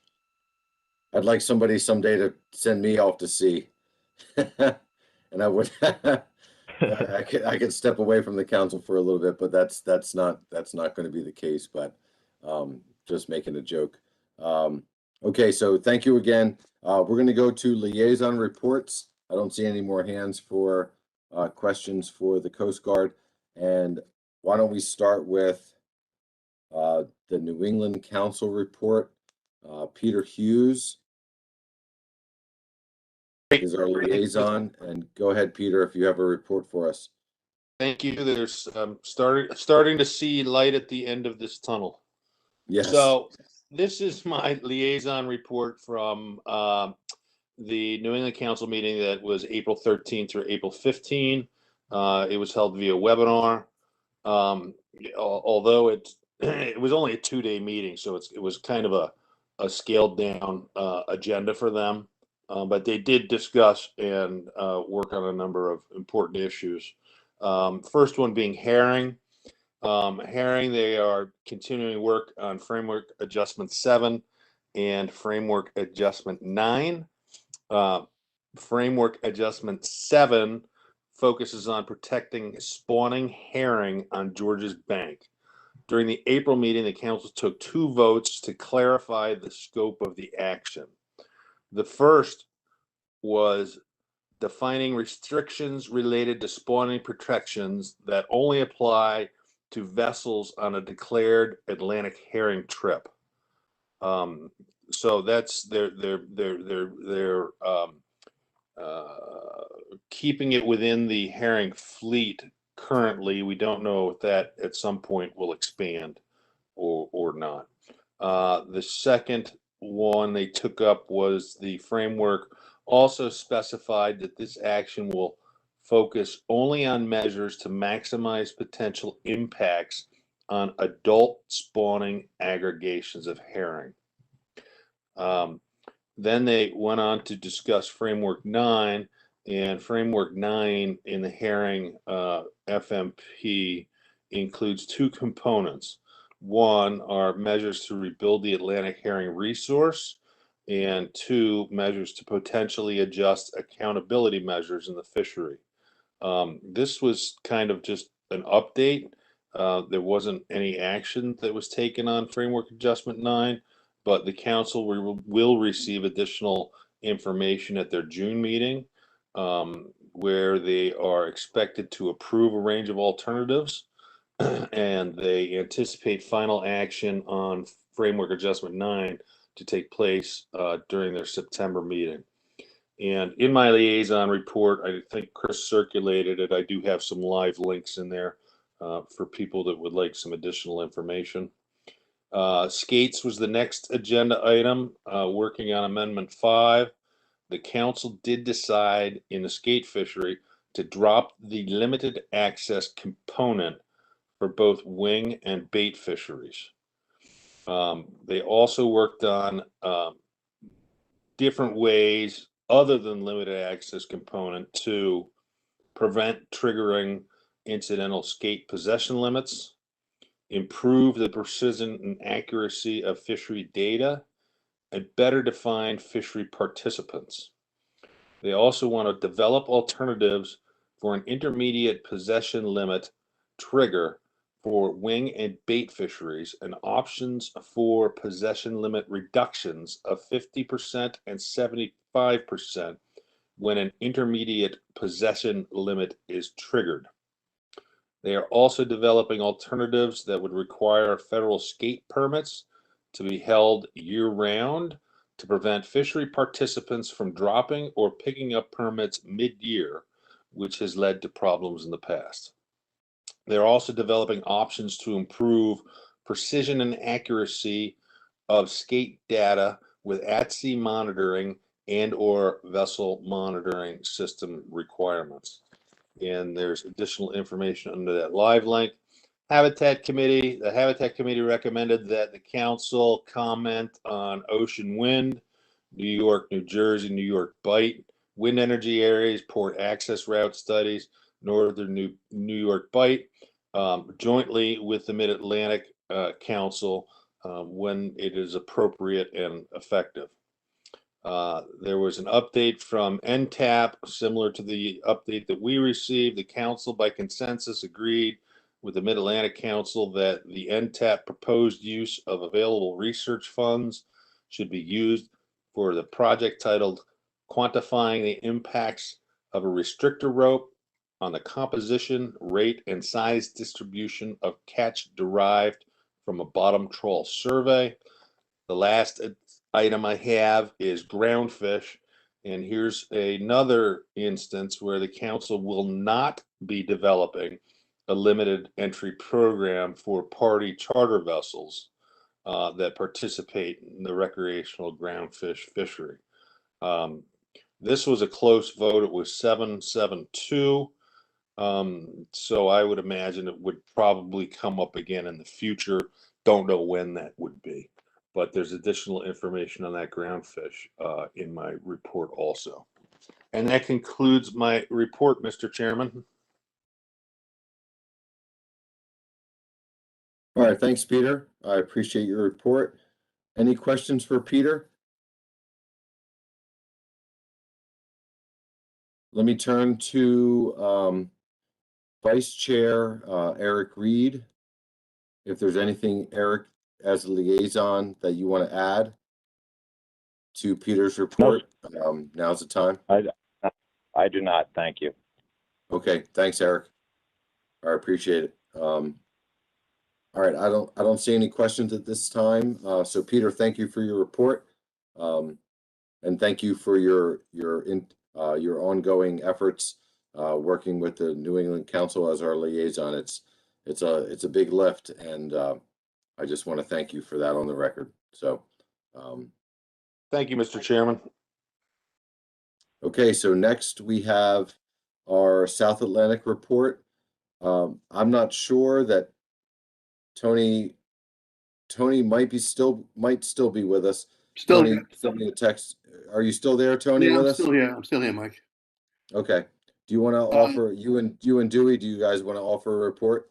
Yeah, there's not much to report really. With the South Atlantic Council has not met since we left Met, so Okay. there's nothing to report. And we have council meetings. The only issue that I wanted to bring up was something that we discussed earlier today, which was the zero trip reports and how fishermen in the Mid-Atlantic, Garfield region will be objecting to the new requirements on those reports. But that's been discussed. So I don't have anything else. I don't know if Dewey has something or if our South Atlantic liaison, Ms. Bentley. Yeah, I'll go to Anna. I'll go to Anna in a second, but let me see if Dewey, did you have anything you wanted to report from the South Atlantic?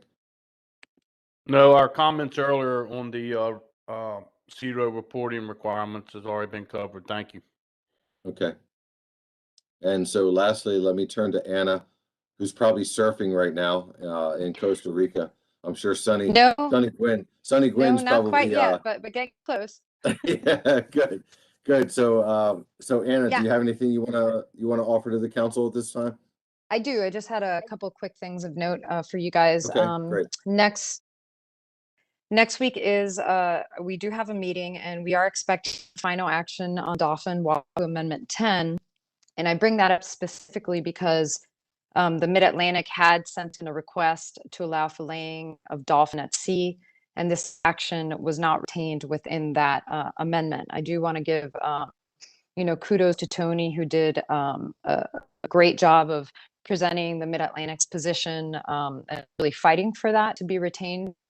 I think it seemed to me that the South Atlantic members were a little gun shy after we had allowed filleting, bringing in filleted fish from the Bahamas, and we've had some trouble there. So there was enough concern that they just weren't going to bite that one off this time. But I suspect at some future point that request can come back through, and it would be considered again. I do apologize to you guys that we could not get that one done in this amendment. We meeting next week, we are going to be talking about a number of species that we've had some bad news on with stock assessments. We've got a gag presentation. They are overfished, and overfishing is occurring. We will be continuing to work on red porgy, which is listed as overfished with overfishing occurring. And we will be discussing red snapper. With that stock is considered not rebuilt, experiencing overfishing. We will be having a short 3-day recreational season, July 9th, 10th, and 11th. We're also doing some work on king mackerel, and we're going to be adjusting some sector allocation catch level adjustments based on SSC recommendations and our most recent stock assessment. And mostly, I just wanted to thank you guys because I do term out. So next week will be my last meeting. I do expect to re-engage in the council process. I have very much enjoyed listening to the Mid-Atlantic meetings over the years and getting to know many of you. And I have found myself particularly fascinated by ocean quahog. So I just want to thank you guys and look forward to working with you at some point in the future.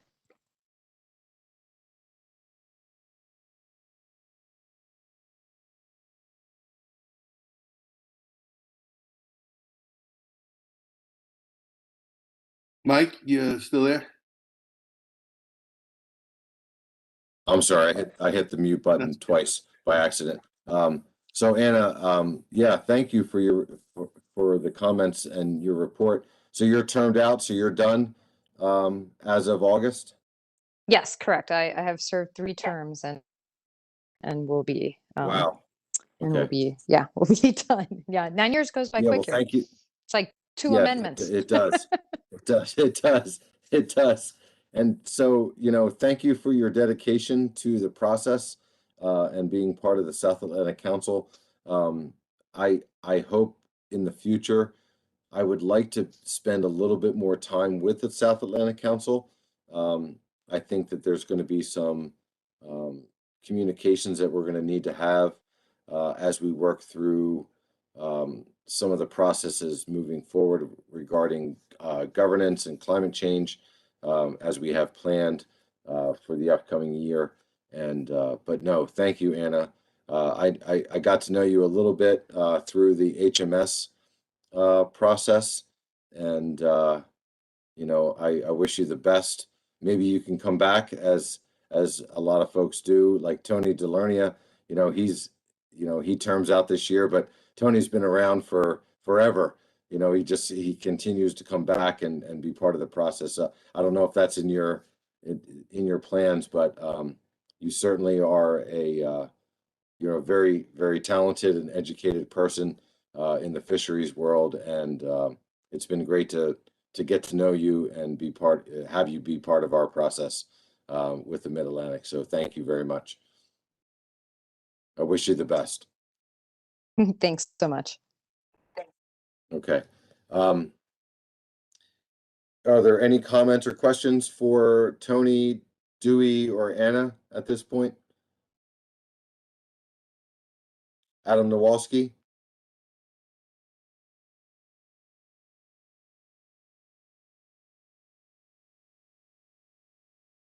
All right, Adam put his hand down. I don't know. I think No, it might have been up from before. that was an inadvertent mouse Yep. click. My apologies.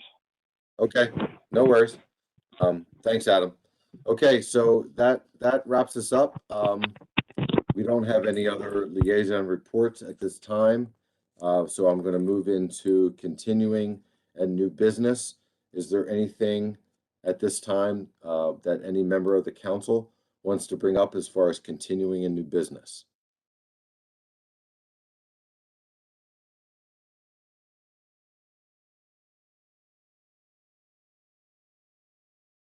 Okay, seeing no hands, I'm going to assume that there is nothing new to bring before the council at this point.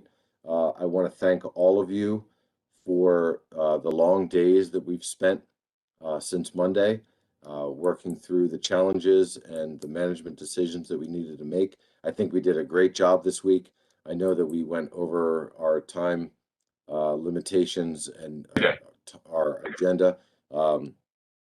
but they were important decisions, and I'm happy with where the council and both not only the council but the board, where we ended up with things. So thank you all very much for your time spent. I'm going to go ahead and call this meeting adjourned. Hopefully this is the last time that we're going to have a fully virtual meeting. Chris and I have been talking, and as he mentioned earlier, we're expecting to have a hybrid style meeting in August in Philadelphia, and I hope to see most of you there. But if you're not comfortable with that, then you can certainly stay home and be part of the virtual part of that program. So thanks to all the staff. I'm not going to mention everybody's name, but yeah, I just this Sounds was good. it was a good week. You guys take care, and if anyone needs anything from me, certainly give me a call. But thanks to staff and thanks to all of you for your participation, and I'll look forward to seeing you in a few months. Meeting's adjourned.